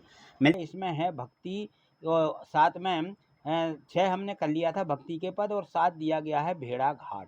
तो आज हम भेड़ा घाट क्या है, ये जो है किस जिला में है, तो यहाँ हम भेड़ा घाट के बारे में इसको पढ़ेंगे। तो देखिए, तो यहाँ इस पाठ में दिया गया है पाठ 7 में भेड़ा घाट है ना। इसकी पूर्व तैयारी है कि जो पाठ 7 भेड़ा घाट है, भेड़ा घाट कहाँ पर है, ये जो है किस नदी से इसका उद्गम हुआ है, भेड़ा घाट किस स्थान को कहते हैं, और ये नदी जो है किस प्रकार से इसका सौंदर्य यहाँ पे विवरण दिया गया है, और इस नदी में कौन कौन से बांध हैं, कौन कौन सी नदियाँ हैं, है ना, कौन कौन सी नदी इसमें मतलब मिलती है, तो ये कहाँ किस दिशा में बहती है, यह सारी चीज़ें जो है हम इस पाठ के माध्यम से सीखेंगे। तो यहाँ देखिए जो है इसके बहुविकल्पीय प्रश्न यहाँ से शुरू हो जाते हैं, यहाँ देखेंगे। तो भेड़ा घाट में ये दिया गया है पहला प्रश्न कि भेड़ा घाट में कौन सी नदी बहती है। इसमें दिए थे 4 ऑप्शन की बेतवा, नर्मदा, चंबल और कैन। तो कौन सी नदी है ये नर्मदा नदी है। ठीक है ना, नर्मदा नदी जो निकलती है आगे जाके भेड़ा घाट नाम है एक जगह, एक स्थान का। तो वहाँ पर इस नदी का जो मतलब एक प्रकार से सौंदर्य है उसको यहाँ पे बताया गया। तो देखिए इसमें है प्रश्न दूसरे में, धुआंधार किसका नाम है। धुआंधार एक जलप्रपात है, और यह भेड़ा घाट पर बनता है इस नदी में। ठीक है ना, तो ये जो है जलप्रपात है जिसका नाम धुआंधार है। नर्मदा किस स्थान से निकलती है, अब हमें देखना कि ये कहाँ से निकलती है। तो ये अमरकंटक से निकलती हुई भेड़ा घाट से जाती हुई आगे चली जाती है ना। आगे देखें, इसमें दिए गए हैं प्रश्न के सही बरतनी वाला शब्द कौन सा है। तो इसमें सही बरतनी हमें ढूंढना थी, तो इसमें जो सही बरतनी दी गई है इसको प्रपात को सही बरतनी है यहाँ पे जो इसकी शुद्ध है। यहाँ देखिए बाकी में गलत क्या हो गया है, तो यहाँ देखिए यहाँ नर्मदा लिखा है, नर्मदा, जबकि होता है नर्मदा, है है ना। यहाँ पर्वत गला है, वहाँ के ऊपर रेत बनता है, तो ये भी गलत है। यहाँ जबलपुर है, इसका नाम यहाँ पे जबलपुर लिखा हुआ है, तो ये जो है इनकी वर्तनी क्या दी गई, अशुद्ध दी गई है। और जो प्रपात है ये बिल्कुल शुद्ध लिखा गया है। ठीक है, इस प्रकार से वर्तनी हमें समझना है कि हमारी जो शब्द होते हैं वो सही क्या हैं, गलत क्या हैं। यहाँ देखिए, यहाँ से अतिउत्तरीय प्रश्न दिए गए हैं। प्रश्न पाठ 5 का जो प्रश्न 5 है इसका, पाठ 7 का, तो पाठ के अनुसार संस्कृत कोश में नींबू का उल्लेख करना कौन भूल गया था। तो संस्कृत के एक दिग्गज लेखक है जो सम्राट विक्रमादित्य, उनकी सीमा के 9 रत्नों में से ये एक थे। ये महान दिग्गज थे। ठीक है ना। तो यहाँ पे लेखक ने भेड़ाघाट की चट्टानों को तपस्वी क्यों कहा है, तो जब बरसात आती है ना अथवा घना अंधकार आता है तब भी वे अपनी उज्ज्वलता वहाँ जो है वो अपनी पवित्रता जो रहती है वहाँ की, वो खोने को तैयार नहीं हैं। तो इस प्रकार से वो एक तपस्वी की भांति हैं। बिल्कुल उनकी जो वहाँ पे जब वहाँ बरसात आती है तो वो भले ही घना अंधकार हो लेकिन वहाँ जो लोग देखते हैं, है ना, तो बिल्कुल वो जो वहाँ पूरा सफ़ेद सफ़ेद दिखता है वो दिखता ही रहता है। प्रश्न 7वां है कि दूधधारा इसका नाम क्यों पड़ा है। जब घोर जोर से वहाँ पे घर्षण होता है तब पानी भी दूध जैसा दिखाई देने लगता है, या दूध जैसा दिखाई वहाँ देता ही है, तो उसको जो है हम दूध धारा का नाम से जानते हैं। प्रश्न 8 दिया गया है कि गौरी शंकर मंदिर का निर्माण किसने और कब करवाया था। तो जो कर्णदेव की महारानी हैं अलहना, उन्होंने 1155 में जो सत्र था इसमें उन्होंने निर्माण करवाया और विक्रमादित्य ने उसे पूरा किया था, यानी विक्रमादित्य ने फिर उसे बनवाया था। प्रश्न 9वां दिया है कि हिमालय की बर्फीली चोटियों और नर्मदा में क्या अंतर है। तो देखिए, हिमालय की जो बर्फीली चोटियां हैं वे छल रही हैं, गल रही हैं, और नर्मदा चाहे कितनी मरमर करे किंतु वह मरती नहीं है। तो मरमर की उसमें धुनी आती है किंतु वो ज्यों की त्यों उसकी धारा बहती ही रह रही है और कहीं उसके किनारे वो कट नहीं रहे हैं, है ना। ये है। तो अगला प्रश्न देखें, इसमें दिया गया है कि अगले प्रश्न में, तो इसमें है श्रीधर पाठक की कौन सी काव्य पंक्तियां नर्मदा की दूध धारा पर सटीक बैठती हैं। तो जो श्रीधर पाठक हैं उन्होंने कहा है कि प्रकृति यहाँ एकांत बैठ निज रूप संवारती, पल पल पलटती भेष, छबकी छन छन छवि धारती मानो जादू परी, विश्व बाजीगर थैली खेलत में खल परी, सौल के सिर पर फैली। ये जो उनकी पंक्तियां हैं बिल्कुल दूध धारा पर सटीक बैठती हैं। ठीक है। प्रश्न 11 दिया गया है। प्रश्न 11 में है कि दिए गए जो शब्द हैं इन शब्दों का प्रयोग एक एक करके इनके वाक्य बनाइए, और नर्मदा, शोभा और चट्टान, ये जो 3 शब्द दिए गए हैं इनसे। तो सबसे पहले नर्मदा पर देखें तो नर्मदा अमरकंटक से निकलती है। शोभा, गार्डन में लगे फूल गार्डन की शोभा बढ़ाते हैं। इस प्रकार से चट्टान, चट्टान से पानी गिरता है। तो इस प्रकार से हमें 3 वाक्य बना देना है। ठीक है। चलिए अगला प्रश्न देखिए। इसमें प्रश्न 12वां है, जो दूध धाला आए, यह बात किसने कही। इस बात को मानक भाषा में लिखिए। तो यह बात लेखक ने की थी कि दूध, यहाँ धाला बोला है ना, दूध धारा है वो। आहा कितना अच्छा नाम है, जब जोर का घर्षण होता है तब पानी भी दूध जैसा दिखाई पड़ता है। तो इसको है दूध धाला आए बोला उन्होंने, है ना। प्रश्न 13 दिया गया है कि बड़ा छोटों को सिर पर लेकर ही बड़ा होता है। पंक्ति के आशय को स्पष्ट करते हुए लिखिए कि यह किस संदर्भ में कही गई है। जो ये पंक्तियां हैं ये किसके संदर्भ में कही गई हैं।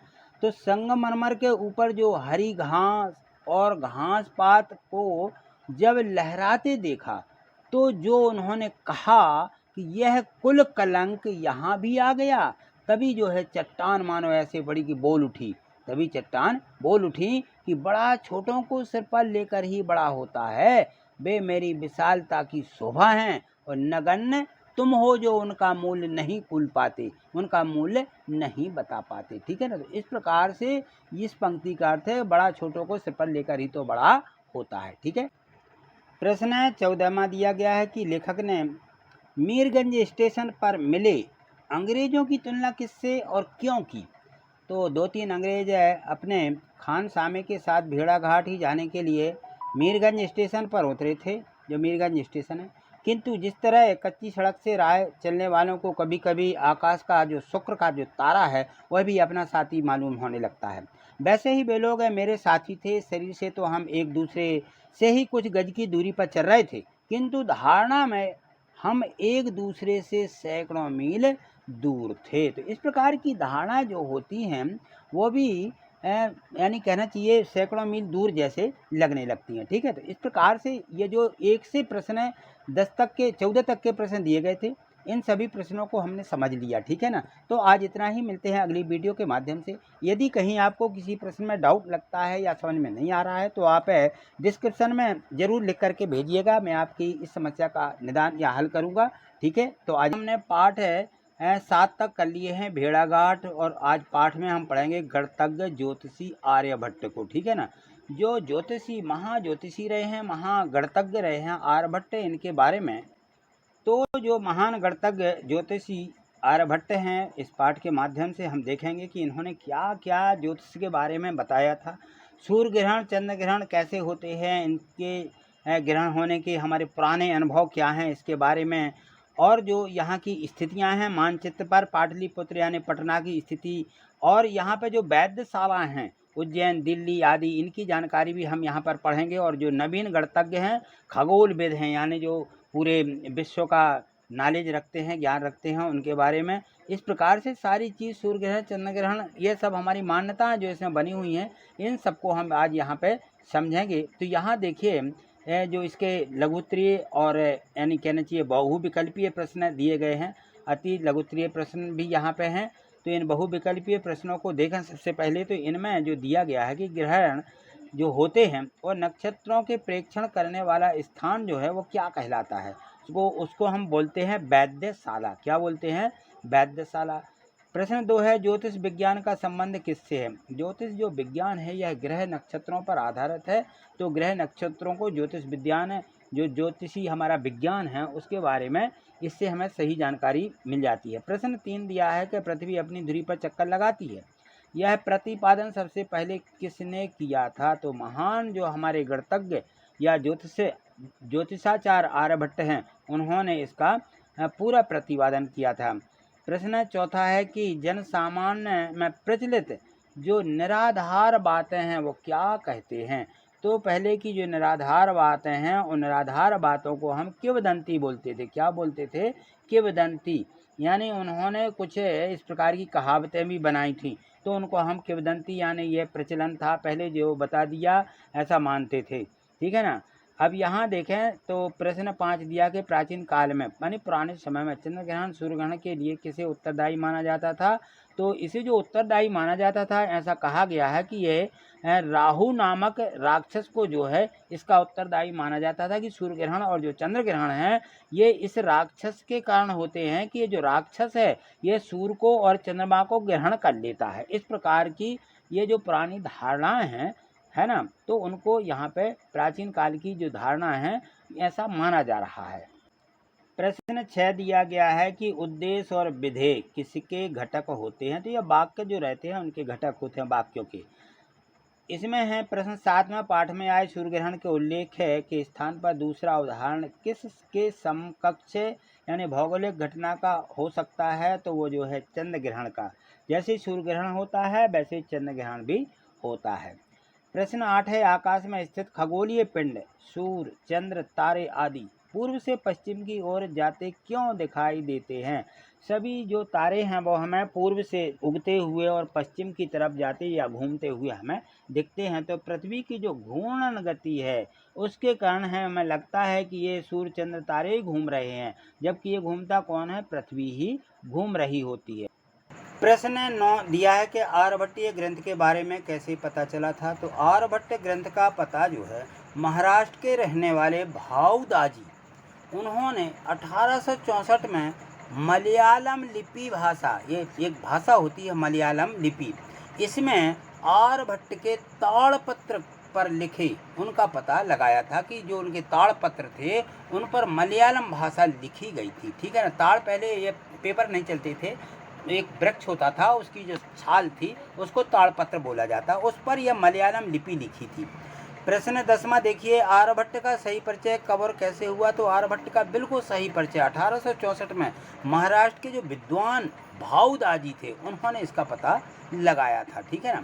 प्रश्न 11वां दिया कि आर्यभट्ट ने पृथ्वी के बारे में किन मान्यताओं का खंडन करने का साहस किया? इन्होंने हिम्मत जुटाई।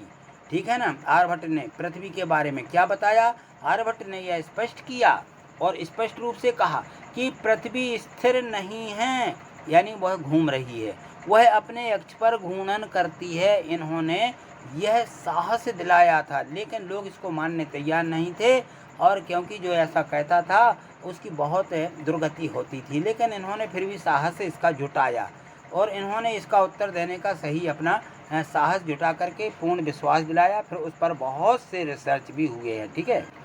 प्रश्न 12वां दिया गया है कि विज्ञान के विभिन्न क्षेत्रों में प्राचीन भारत की देन के बारे में लिखिए कि जो हमारा भारत है इसने क्या दिया है। तो विज्ञान के विभिन्न क्षेत्रों में प्राचीन भारत का एक महत्वपूर्ण योगदान रहा है, और किसी भी संख्या के 10 गुना करने वाले, किसी भी संख्या से जो 10 गुना करते जाते हैं वह संख्या होती है शून्य। तो शून्य का आविष्कार हमारे प्राचीन भारत की ही देन है। हमारे भारत में शून्य की खोज हुई है। जब से यह शून्य की खोज हुई है तो हम किसी भी संख्या को 10 गुना करते जाते हैं, है ना। तो ये जो है हमारे भारत की देन है।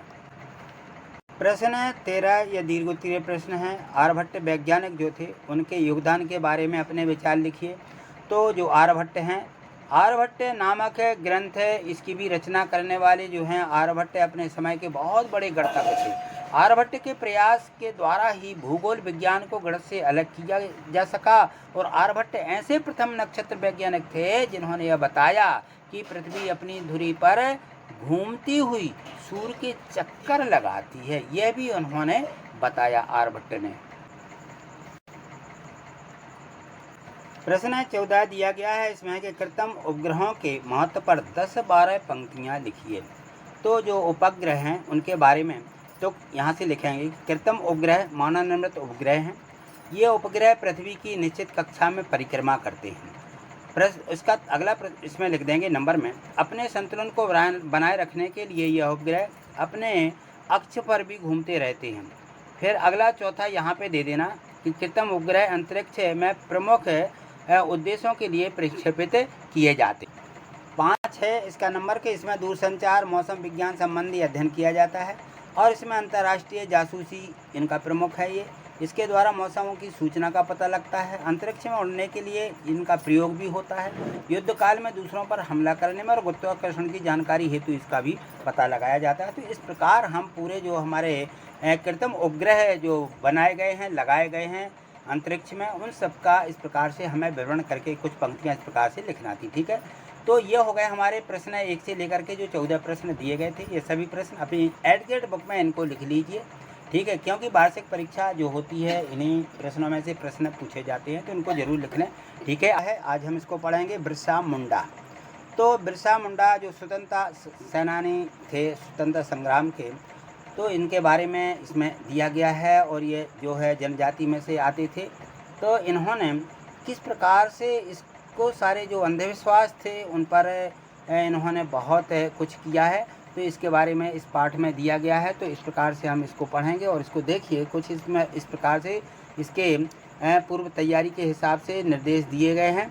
तो इसमें जो दिया गया है, जो स्वतंत्रता ये सेनानी हैं और पुरानी जो बीमारियां हैं या पुराने जो रोग थे उनके बारे में क्या मान्यताएं थीं, क्या अंधविश्वास थे, तो उसके बारे में ये सारी चीज़ें हम इसमें पढ़ेंगे। तो सबसे पहले इसमें दिए गए हैं बहुविकल्पीय प्रश्न। बहुविकल्पीय प्रश्नों में दिया गया है, प्रश्न 1 में है कि मुंडा भाषा में जो सिंह है इसका अर्थ क्या है। सिंह का अर्थ होता क्या है? सिंह का अर्थ होता है सूर्य। क्या होता है? सूर्य। सत्याग्रह शब्द का सही संधि विक्षेप करो, तो सत्याग्रह लिखा हुआ है, सत्य धन आग्रह। क्या होगा इसका सही संधि विग्रह? सत्य धन आग्रह। तो सत्य धन आग्रह किसमें लिखा हुआ है? बी वाला हमारा ऑप्शन जो यहाँ पे है ये सही है। ठीक है ना। प्रश्न इसका तीसरा दिया गया है। प्रश्न 3 है, चेचक फैलने पर ग्रामवासियों को बिरसा मुंडा के विरुद्ध किसने भड़काया था? तो जो ओझा जाति है उन्होंने इनको जो है भड़का दिया था, ठीक है, कि चेचक जो है इनके द्वारा फैल रहा है। ये बिरसा मुंडा को इन्होंने मतलब भड़का दिया था। प्रश्न 4 है, बिरसा मुंडा को मशीनरी विद्यालय में क्यों निकाल दिया गया? तो जो अंग्रेज थे ये अंग्रेज़ों की आलोचना करते थे, इस कारण से अंग्रेज़ों की आलोचना करने के कारण इनको यहाँ से इस विद्यालय से निकाल दिया गया था। प्रश्न 5 दिया है, यहाँ से अति लघु उत्तरीय प्रश्न दिए गए हैं। उपचार के लिए बिरसा मुंडा जड़ी बूटियों के उपयोग के साथ साथ क्या बताया करते थे? तो ये उपचार के लिए बिरसा मुंडा जड़ी बूटियों के उपयोग के बारे में और इनके साथ साथ स्वास्थ्य हेतु लाभदायक सलाह दिया करते थे। ये थे बिरसा मुंडा की विशेष जड़ी बूटियाँ। तन्मय शब्द का संधि विच्छेद कीजिए। तन्मय लिखा है ना, तो तन्मय का संधि विच्छेद हो जाता है तत् धन मय, तन्मय, ठीक है ना। प्रश्न 7 है, बिरसा ने चाईबासा के मिशन स्कूल को क्यों छोड़ा?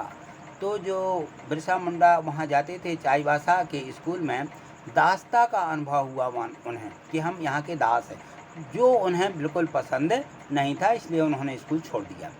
प्रश्न 8 है कि बिरसा मुंडा के आंदोलन को आप किस रूप में देखते हैं? तो यह आंदोलन अन्याय और शोषण के विरुद्ध था, इसलिए उन्होंने इसको इस प्रकार से देखा कि यहाँ अन्याय है और शोषण हो रहा है। प्रश्न 9, यहाँ से लघु उत्तरीय प्रश्न है, दिया गया कि मुंडा जाति के लोग बिरसा को अवतार क्यों मानते थे, कि ये अवतार हैं किसी का, है ना, या भगवान का? क्योंकि किस्सा उपचारों करने के साथ साथ मुंडा जनजाति को अच्छा उपदेश दिया करते थे, इसलिए इनको जो है बिरसा को अवतार मानते थे। 10वां प्रश्न है कि अंग्रेजों ने मुंडा जनजाति के संघर्ष को कैसे दबाना चाहा? तो अंग्रेजों ने मुंडा जाति के कई लोगों को पकड़ लिया और उन पर अत्याचार किया और उन्हें मारने वालों को लोगों को इनाम देने की घोषणा की कि जो इन्हें मारेगा उन्हें इनाम दिया जाएगा। इस प्रकार अंग्रेजों ने जनजाति थी उनके संघर्ष को दबाना चाहा कि ये जो संघर्ष है इनका, इसको उन्होंने दबा दिया। प्रश्न 11 है, बिरसा मुंडा ने किस उद्देश्य से अपना आंदोलन प्रारंभ किया? तो बिरसा ने अंग्रेजों के द्वारा होने वाले जो उन पर अत्याचार थे उसको रोकने के लिए इन्होंने प्रारंभ किया, इन्होंने आंदोलन प्रारंभ कर दिया कि अब जो है अत्याचार जो है नहीं सहा जाएगा। प्रश्न 12 है, मुंडा आंदोलन पर प्रथम स्वतंत्रता संग्राम आंदोलन का क्या प्रभाव पड़ा? तो मुंडा समाज में दबी व्यापक रूप की जो भावनाएं अब सामाजिक आंदोलन और राजनीतिक रूप से उभरने लगी हैं। यहाँ से दीर्घोत्तरीय प्रश्न दिए गए हैं। प्रश्न जो यहाँ पे 13वां प्रश्न दिया गया है, तो ये जो है थोड़े से बड़े हैं। यहाँ दिया गया कि अंग्रेजों द्वारा मुंडा जनजाति पर किए गए अन्याय और अत्याचारों का वर्णन कीजिए। तो जनवरी 1900 के प्रारंभिक दिनों में अंग्रेजों के विरुद्ध मुंडा समाज की यह लड़ाई पूरी तेजी पर थी। बिरसा के विरुद्ध वारंट निकल चुका था, लड़ाई लंबी खिंचती जा रही थी। अंग्रेजों ने पूरी ताकत लगाकर इस पर स्वाधीनता की लड़ाई को कुचलने की ठान ली थी। उन्होंने सेना बुलाकर सत्याग्रह को बर्बरता से दबाना प्रारंभ कर दिया। लोगों पर अंधाधुंध गोलियां चलाई गईं।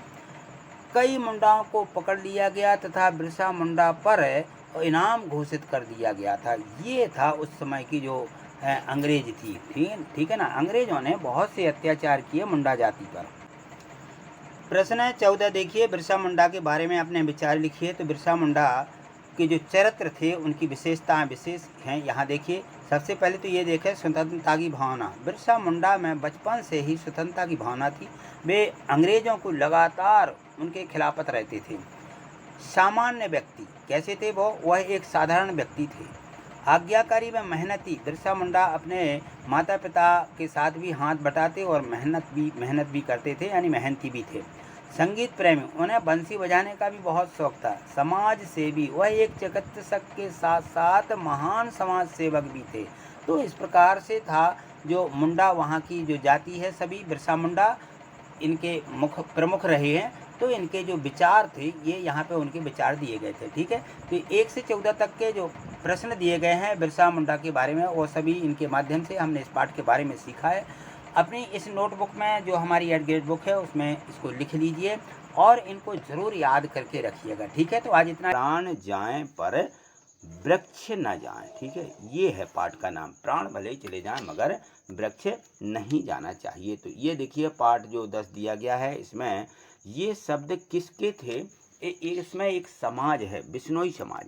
तो उस समाज के ये मतलब वचन थे, या उन लोगों ने ये कहा था कि प्राण भले ही चले जाएं मगर वृक्ष नहीं जाना चाहिए, यानी वृक्षों की कटाई नहीं होनी चाहिए। क्यों?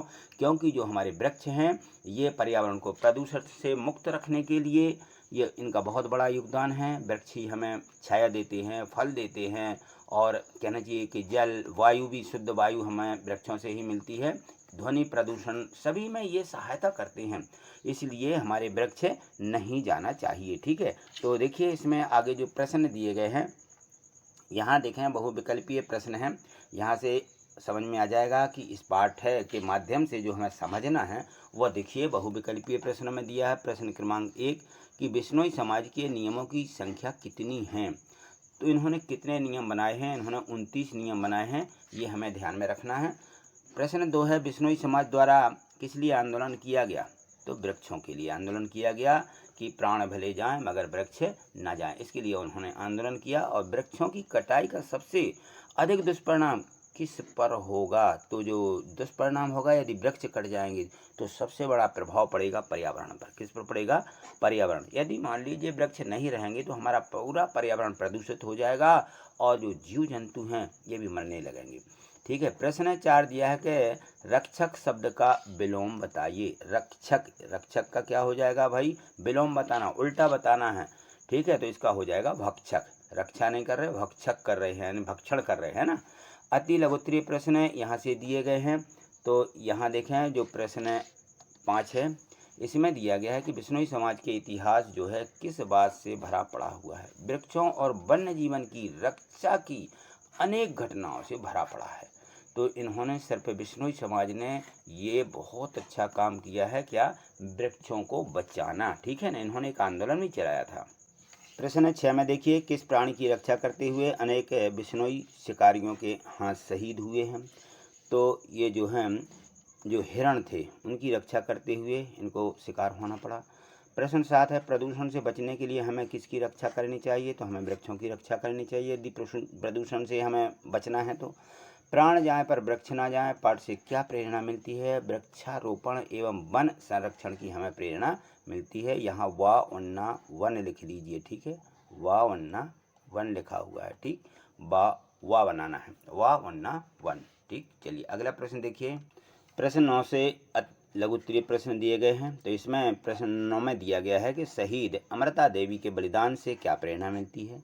तो जो शहीद अमृता देवी हो गई हैं, शहीद अमृता के बलिदान से हमें प्रेरणा मिलती है कि हमें अपने आसपास के पर्यावरण की रक्षा अपने प्राणों की बाजी लगाकर भी करना चाहिए और नए पेड़ लगाना चाहिए। ठीक है ना। प्रश्न 10 दिया कि शहीद स्वर्गीय निहाल चंद बिश्नोई के बारे में आप क्या जानते हैं। तो ये जो थे सन 1906 अक्टूबर राजस्थान के चुरू जिले में हिरणों की रक्षा करते हुए शहीद हुए थे, ये निहाल चंद बिश्नोई। ठीक है ना, ये 1906 में अक्टूबर में, ठीक है 1906 सन था और अक्टूबर का महीना था। तो ये राजस्थान में चुरू नामक एक जिला है, वहाँ हिरणों की रक्षा करते हुए इनके प्राण चले गए थे। ठीक है, चलिए अगला प्रश्न देखिए। प्रश्न 11वां देखिए, इसमें है कि मध्य प्रदेश का वन विभाग प्रतिवर्ष किस क्षेत्र में पुरस्कार देता है, उसे लिखिए। तो प्रदेश का जो हमारा वन विभाग है वो प्रतिवर्ष पर्यावरण के क्षेत्र में पुरस्कार देता है। प्रश्न 12 है कि बिश्नोई समाज की आन बान और शान पहचान के पीछे कौन सा नियम है। तो इनका नियम था कि सिर साठे रूख रहे तो भी सस्तो जान। इन्होंने इस प्रकार से एक नारा दिया है और इसका मतलब है कि पेड़ बचाने के लिए यदि शीश भी कट जाता है तो यह भी सौदा सस्ता है। ठीक है, तो इनका देखिए बहुत बड़ा ये नियम था। चलिए अगला प्रश्न है। प्रश्न 13 है पेड़ों की रक्षा करने हेतु बिश्नोई समाज के कार्यों का वर्णन कीजिए।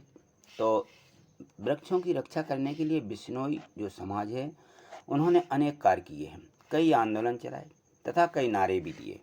वे पेड़ों की रक्षा के लिए अपने प्राणों की भी परवाह नहीं करते थे। राजा के जो सैनिक थे पेड़ काटने आए थे तो अमृता देवी पेड़ों से लिपट गई और पेड़ों को बचाते बचाते शहीद भी हो गई। उनके बलिदान को देख करके 362 नर यानी पुरुष और नारियों ने भी पेड़ों की रक्षा के लिए अपने सिर कटा दिए थे।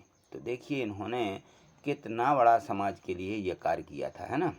अगला प्रश्न दिया गया है, इसमें प्रश्न 14वां यहाँ दिया है कि भारत शासन मध्य प्रदेश और वन विभाग जो हमारा ये पर्यावरण के क्षेत्र में कौन कौन से पुरस्कार प्रदान करता है।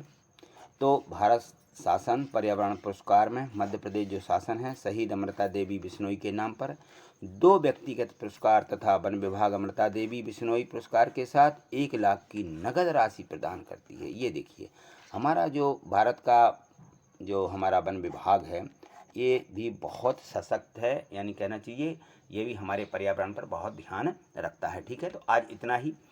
जो हमने यहाँ 1 से 14 तक के सभी प्रश्न दिए गए थे वो आपने समझे हैं और इनको अपनी इसी एड ग्रेड बुक में लिख लीजिए। ठीक है, और अगला पाठ है हमारा 11वां। 10 तक हमने कंप्लीट कर लिए हैं और 11वां जो पाठ है इसमें दिया गया गिरधर की कुंडलियाँ। ठीक है, ये जो गिरधर कवि हुए हैं इनकी कुंडलियाँ हैं, इनको बड़े रोचक भाव से हमें पढ़ना है और समझना भी है। तो यहाँ देखिए जो पाठ है 11 दिया गया है, इसमें दिया गया है पाठ 11 गिरधर की कुंडलियाँ। इनके कुछ निर्देश और पूर्व तैयारियाँ रहती हैं कि हमें इस पाठ से क्या क्या सीखना है। ठीक है ना, तो यहाँ देखेंगे इसमें जो दोहा चौपाई सोठा छंद इत्यादि जो रहते हैं हम किस प्रकार से इनका अध्ययन करेंगे।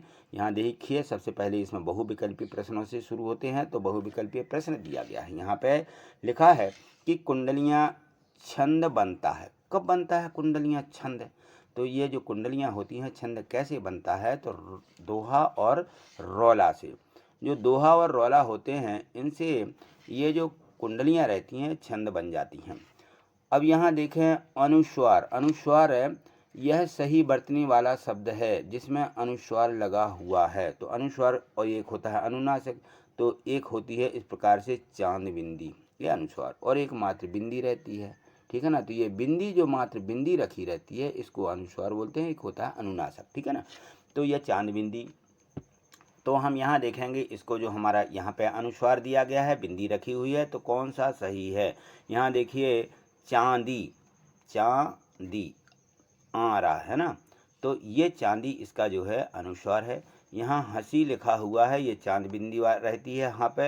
हंस ये आदर ना बनता है। मोह इस पर भी चांद बिंदी रहती है ना। तो ये जो है अनुस्वार नहीं है, ये क्या है, ये अनुनासिक दिए गए, ये अनुनासिक है। और ये हंस लिखा हुआ है ये पंचमाक्षर से बनता है, ये जो है हमारा ना अनुस्वार है ना अनुनासिक है। ठीक है ना। प्रश्न 3 दिया गया है कि व्यवहार में विनम्रता कैसे आती है। तो मीठी वाणी से, सभी को मालूम है। तो ए में दिया गया है कि मीठी वाणी से विनम्रता आती है। ठीक, अगला प्रश्न देखें तो इसका जो चौथा प्रश्न दिया गया है कि कोयल में कौन सी विशेषता नहीं होती। जो कोयल होती है उसमें बहुत ढेर सारी विशेषताएं होती हैं, यहाँ पर दी गई हैं विशेषताएं। देखिए उसमें जो है मधुर वाणी होती है। ठीक है ना, उसका रंग कैसा होता है, इसका रंग काला भी होता है कोयल का। और ये कर्कशता, कर्कशता यानी जो कड़वी वाणी होती है, कर्कशता है ना, सुहानी भी लगती है, बहुत अच्छी लगती है। तो इसमें कर्कशता का गुण नहीं होता है, इसमें की ये विशेषता नहीं है। ठीक, अति लघु उत्तरीय प्रश्न दिए गए। यहाँ से प्रश्न 5 दिया गया कि हमें मीठे वचन क्यों बोलना चाहिए। तो हमें हमेशा मीठे वचन बोलना चाहिए क्योंकि इससे दूसरों को बुरा भी नहीं लगता है और हमारा सम्मान भी बना रहता है मीठे वचन बोलने से। ठीक है, प्रश्न 6 दिया है कि कोयल और जो कौवा रहता है, कौवा और कोयल किस आधार पर इनमें अंतर किया गया है। तो जो कौवा और कोयल होते हैं इनको आप पहचान नहीं सकते हैं। कब पहचानेंगे, जब ये बोलेंगे। तो उनकी वाणी के आधार पर ही इनमें अंतर किया गया है। ठीक है ना, नहीं तो बिल्कुल दोनों एक से रहते हैं। और कोयल जो रहती है वो कौवे से थोड़ी सी छोटी रहती है। गुण के गाहक सहस नर, पंक्ति का क्या आशय है। ये देखिए यहाँ पे जो पंक्ति आई है इस पंक्ति का मतलब होता है कि गुणों का सम्मान करने वाला व्यक्तियों से है। जो गुणों का सम्मान करते हैं वो कहते हैं गुण के गाहक सहस नर। जिसमें बहुत से गुण होते हैं उनके गाहक या उनका सम्मान इस दुनिया में होता है। प्रश्न 8 दिया है कि कवि ने दौलत का स्वभाव किस तरह बताया है। तो कवि ने दौलत का स्वभाव चंचल मन से बताया है कि जो दौलत होती है वो चंचल होती है, कभी इधर कभी उधर, कभी किसी के पास होती है, कभी कोई बड़ा आदमी बन जाता है, कभी कोई फकीर बन जाता है ना। तो इस प्रकार से इन्होंने बताया है। प्रश्न 9 यहाँ से दिए गए हैं, लघु उत्तरीय प्रश्न हैं कि कोयल की प्रशंसा क्यों की जाती है। तो कोयल की प्रशंसा उसकी मीठी वाणी के कारण की जाती है, जबकि वो पक्षी है उसकी प्रशंसा होती है। ठीक है ना, प्रश्न 10 दिया है कि कुंडलियाँ छंद की क्या विशेषता है। तो दोहा और रौला से मिलकर के कुंडलियाँ और छंद, इसमें दोहा का अंतिम चरण, रौला का प्रथम चरण होता है। तो ये होती हैं हमारी कुंडलियाँ। ठीक। प्रश्न 11 आया है कि धन पाकर अभिमान क्यों नहीं करना चाहिए। क्योंकि लोगों के पास धन आ जाता है तो उनको अभिमान आता है।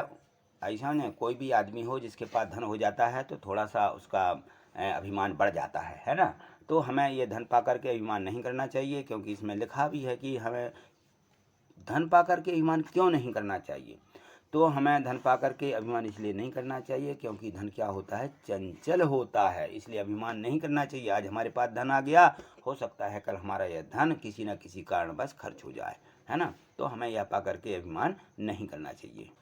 प्रश्न 12 दिया है कि गिरधर की कुंडलियाँ बीती ताही विशारदे के अनुसार होए बीती सो बीती, होए बीती सो बीती, इस पंक्ति का आशय जो है वह स्पष्ट करिएगा। तो कवि जो गिरधर हैं एक प्रेरणा स्रोत बनकर के संसार के सभी व्यक्तियों को अच्छा संदेश देना चाहते थे। अपनी कुंडलियों के माध्यम से गिरधर ने लोक व्यवहार की शिक्षाओं को जागृत किया है और लोगों तक शिक्षा पहुंचाने का भी इन्होंने काम किया है। तो इस प्रकार थे गिरधर कवि। प्रश्न 13 आगे देखिए, इसमें दिया गया है कि गिरधर की कुंडलियां लोक व्यवहार में कितनी उपयोगी हैं। जो गिरधर कवि हैं इन्होंने अपनी जो कुंडलियां दी गई हैं, जो हमारा समाज है या संसार है, तो इनका क्या उपयोग है, किस प्रकार से लोग इनकी कुंडलियों से शिक्षा लेते हैं। तो गिरधर की कुंडलियां लोक व्यवहार में अति उपयोगी हैं। इन पंक्तियों के माध्यम से गिरधर ने पूरे संसार को एक परोपकार संदेश दिया है। गिरधर जी कहते हैं कि धन का कभी अभिमान नहीं करना चाहिए क्योंकि यह चंचल होता है, और इसी तरह कई सारे उदाहरण देकर के गिरधर संसार को एक नई सीख देने का भी प्रयास करते हैं। अगला प्रश्न देखिए, दिया गया है प्रश्न 14वां। तो इसमें दिया है कि जो कवि गिरधर हैं लोक व्यवहार की शिक्षाओं को अपने शब्दों में लिखिए। इनकी जो लोक व्यवहार की शिक्षा है, तो इस पंक्ति के अनुसार गिरधर कहते हैं कि हमें बीती बातों को भुला देना चाहिए, भविष्य में क्या आगे करना है यह ध्यान में रखना चाहिए, जीवन उपयोगी बातें ध्यान देना, हर काम विवेक से करेंगे तो विरोधी भी जो रहते हैं वो हमसे हार मान लेते हैं या हमसे हार जाएंगे, इससे हम सफल होंगे, वह आगे का जीवन हमारा बहुत अच्छा होगा, बहुत सुखद होगा। ठीक है ना। तो इस प्रकार से ये जो प्रश्न है इसके 14 दिए गए थे, वो आप अपनी एड ग्रेड बुक में इनको लिख लीजिए। आपने समझ ही लिए हैं। ठीक है। तो आज इतना ही, मिलते हैं अगली वीडियो के माध्यम से। आगे देखने के लिए चैनल को आपने सब्सक्राइब कर ही लिया होगा, वीडियो को लाइक करना मत भूलिए। ठीक है। थैंक यू, धन्यवाद। याचक और दाता, ये जो पाठ दिया गया है याचक और दाता, आज हम इसको समझेंगे। यहाँ देखिए पाठ दिया गया 12, याचक और दाता। इस पाठ में जो है कुछ पूर्व तैयारी भी दी गई है, तो इसके संदर्भ में भी हम थोड़ा सा समझ लेंगे और आप इसको थोड़ा सा एक बार ज़रूर पढ़ लीजिए जो इसके पूर्व की तैयारी दी गई है। और यहाँ देखेंगे तो इसके बहुविकल्पीय प्रश्न दिए गए हैं। यहाँ बहुविकल्पीय प्रश्नों में दिया गया है कि इस पाठ के अनुसार, याचक और दाता के अनुसार, प्रतिदिन मंदिर के द्वार पर फूल कौन बेचता था। तो एक वृद्धा यहाँ पे फूल बेचता था। कौन बेचता था? एक वृद्धा। याचक और दाता कहानी में वास्तविक याचक किसे माना जाता है? तो जो वास्तविक याचक है वो सेठ जी थे। कौन थे वो? सेठ जी। होश में आने के बाद मोहन की स्थिति क्यों बिगड़ने लगी थी? जब वो होश में आया था उसने अपनी जो वृद्ध माँ थी उसको देख करके उसके होश जो है बिगड़ने लगे थे। अगला प्रश्न दिया गया है, प्रश्न 4 है कि मोहन के पूर्ण स्वस्थ होने पर कौन सी बातें प्रमुख थीं? तो ये थी उसकी ममता यानी प्रेम, है ना। इस प्रकार से ये पूर्ण स्वस्थ होने के बाद उसमें ये प्रेम भरा हुआ था। यहाँ देखिए, यहाँ से लघुत्तरीय प्रश्न दिए गए हैं, अति लघुत्तरीय हैं। प्रश्न 5 है कि मेरा बच्चा बहुत बीमार है। वाक्य में उदाहरण जो उद्धरण आया है उस पर चिन्ह लगा करके इसको फिर से लिखना है। तो इसमें जो उद्धरण आएगा उस पर आएगा मेरा बच्चा बहुत बीमार है। ठीक है ना। तो ये इसमें जो है, यहाँ देखिए प्रश्न 5 दिया गया है, यहाँ से अति लघुत्तरीय प्रश्न है। इसमें है कि मेरा बच्चा बहुत बीमार है। इस वाक्य में उद्धरण चिन्ह लगा करके फिर से लिखिए। तो यही वाक्य हमें फिर से लिखना है। इसमें उद्धरण चिन्ह यानी जो हमारे इन्वर्टेड कामास रहते हैं हमें इनको लगा देना है। तो मेरा बच्चा बहुत बीमार है, यानी वो सोच रही थी कि हमारा बच्चा बीमार है, ऐसा ना हो कोई चोरी कर ले, है ना। तो यहाँ इस वाक्य में ये जो कामास रहते हैं ये वाले, ये हमें इसमें लगा के फिर से लिखना है। चलिए अगला प्रश्न दिया है, प्रश्न 6 कि वृद्ध माँ पैसों की बचत क्यों करने लगी थी? तो बच्चे के सुखद भविष्य को बुन रही थी वह अच्छे से अच्छा खिलौना पहनाना और जो रहते हैं कपड़े वगैरह प्रसन्न देखना चाहती थी वो अपने बच्चे को, इसलिए वो वृद्ध माँ पैसों की बचत कर रही थी। तो वृद्धा माँ को किस बात की आशंका थी? तो हांडी में अधिक धन हो जाने के कारण तथा चोरी हो जाने की उसको आशंका थी। मोहन सेठ जी का पुत्र है, इस बात का पता कैसे चला? तो बालक जो था उसकी जांघ पर लाल रंग का चिन्ह पहचान करके पता चला। ठीक है, चलिए अगला प्रश्न देखिए।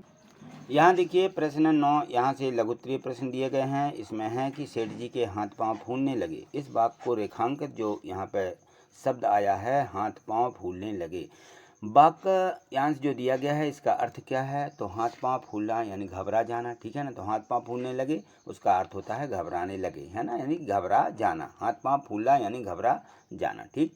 प्रश्न 10 दिया गया है कि सेठ जी ने वृद्धा माँ की बचत के पैसे क्यों नहीं लौटाए? तो सेठ जी को लालच आ गया था, उन्होंने वृद्धा से झूठ बोलकर उसे बाहर कर दिया था। तो जो सेठ जी थे वो लालची थे, है ना। प्रश्न 11 दिया गया है, इसमें है कि सेठ जी वृद्धा माँ के पास क्यों गए थे? जो वृद्ध माँ थी उनके पास जो सेठ जी थे वो गए थे क्यों? बच्चे की तबीयत ज़्यादा खराब होती जा रही थी और वह माँ की रट लगाया जा रहा था, इसलिए सेठ जी वृद्धा माँ के पास गए थे। ठीक।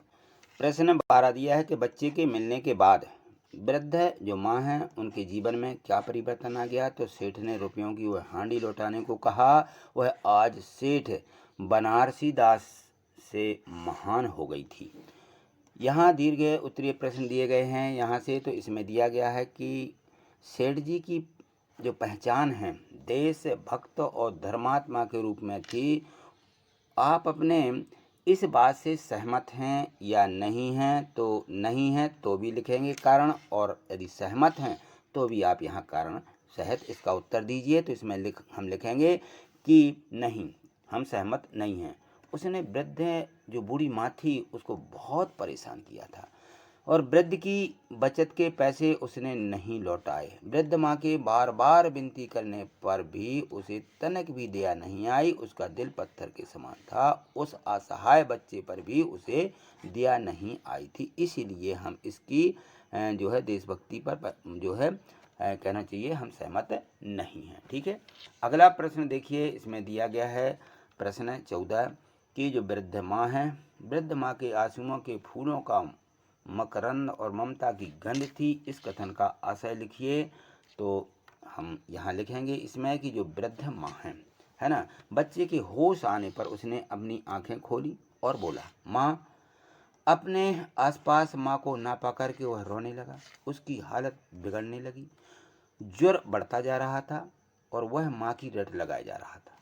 वृद्ध माँ अब वापस बच्चे के पास लौटी तो मोहन की आंखें खुल गईं। जो काम दवाइयों से नहीं हो सकता, डॉक्टर और हकीमों से ना हो पाया, वह वृद्ध माँ की ममता ने पूरा कर दिया। तो इस प्रकार से रहते हैं हमारे बच्चे भी और इस प्रकार से रहती है बच्चे की माँ। तो ये जो प्रश्न यहाँ से 1 से 14 तक के दिए थे वह सभी हमने समझ लिए हैं। आप अपनी नोटबुक में या फिर अपनी जो एड ग्रेड बुक है, इसी एड ग्रेड बुक में इसी प्रकार से इनको भर लीजिए, क्योंकि वार्षिक परीक्षा में प्रश्न इसी से पूछे जाते हैं। ठीक है, तो उसको आपको कंप्लीट करके ही रखना है और याद करते चलना है। ठीक है, तो आज इतना ही, मिलते हैं अगली वीडियो के माध्यम से। आगे देखना है तो चैनल को सब्सक्राइब करना ही पड़ेगा और आपने शायद चैनल को सब्सक्राइब कर ही लिया होगा। वीडियो को लाइक करना मत भूलिए, आप लोग लाइक नहीं करते हैं। ठीक है ना, लाइक में क्या होता है कि आप जैसे ही अपना मोबाइल देखेंगे या सर्च करेंगे तो हमारी वीडियो भी आपको पहले ऊपर मिल सकती है। ठीक है, थैंक यू, धन्यवाद।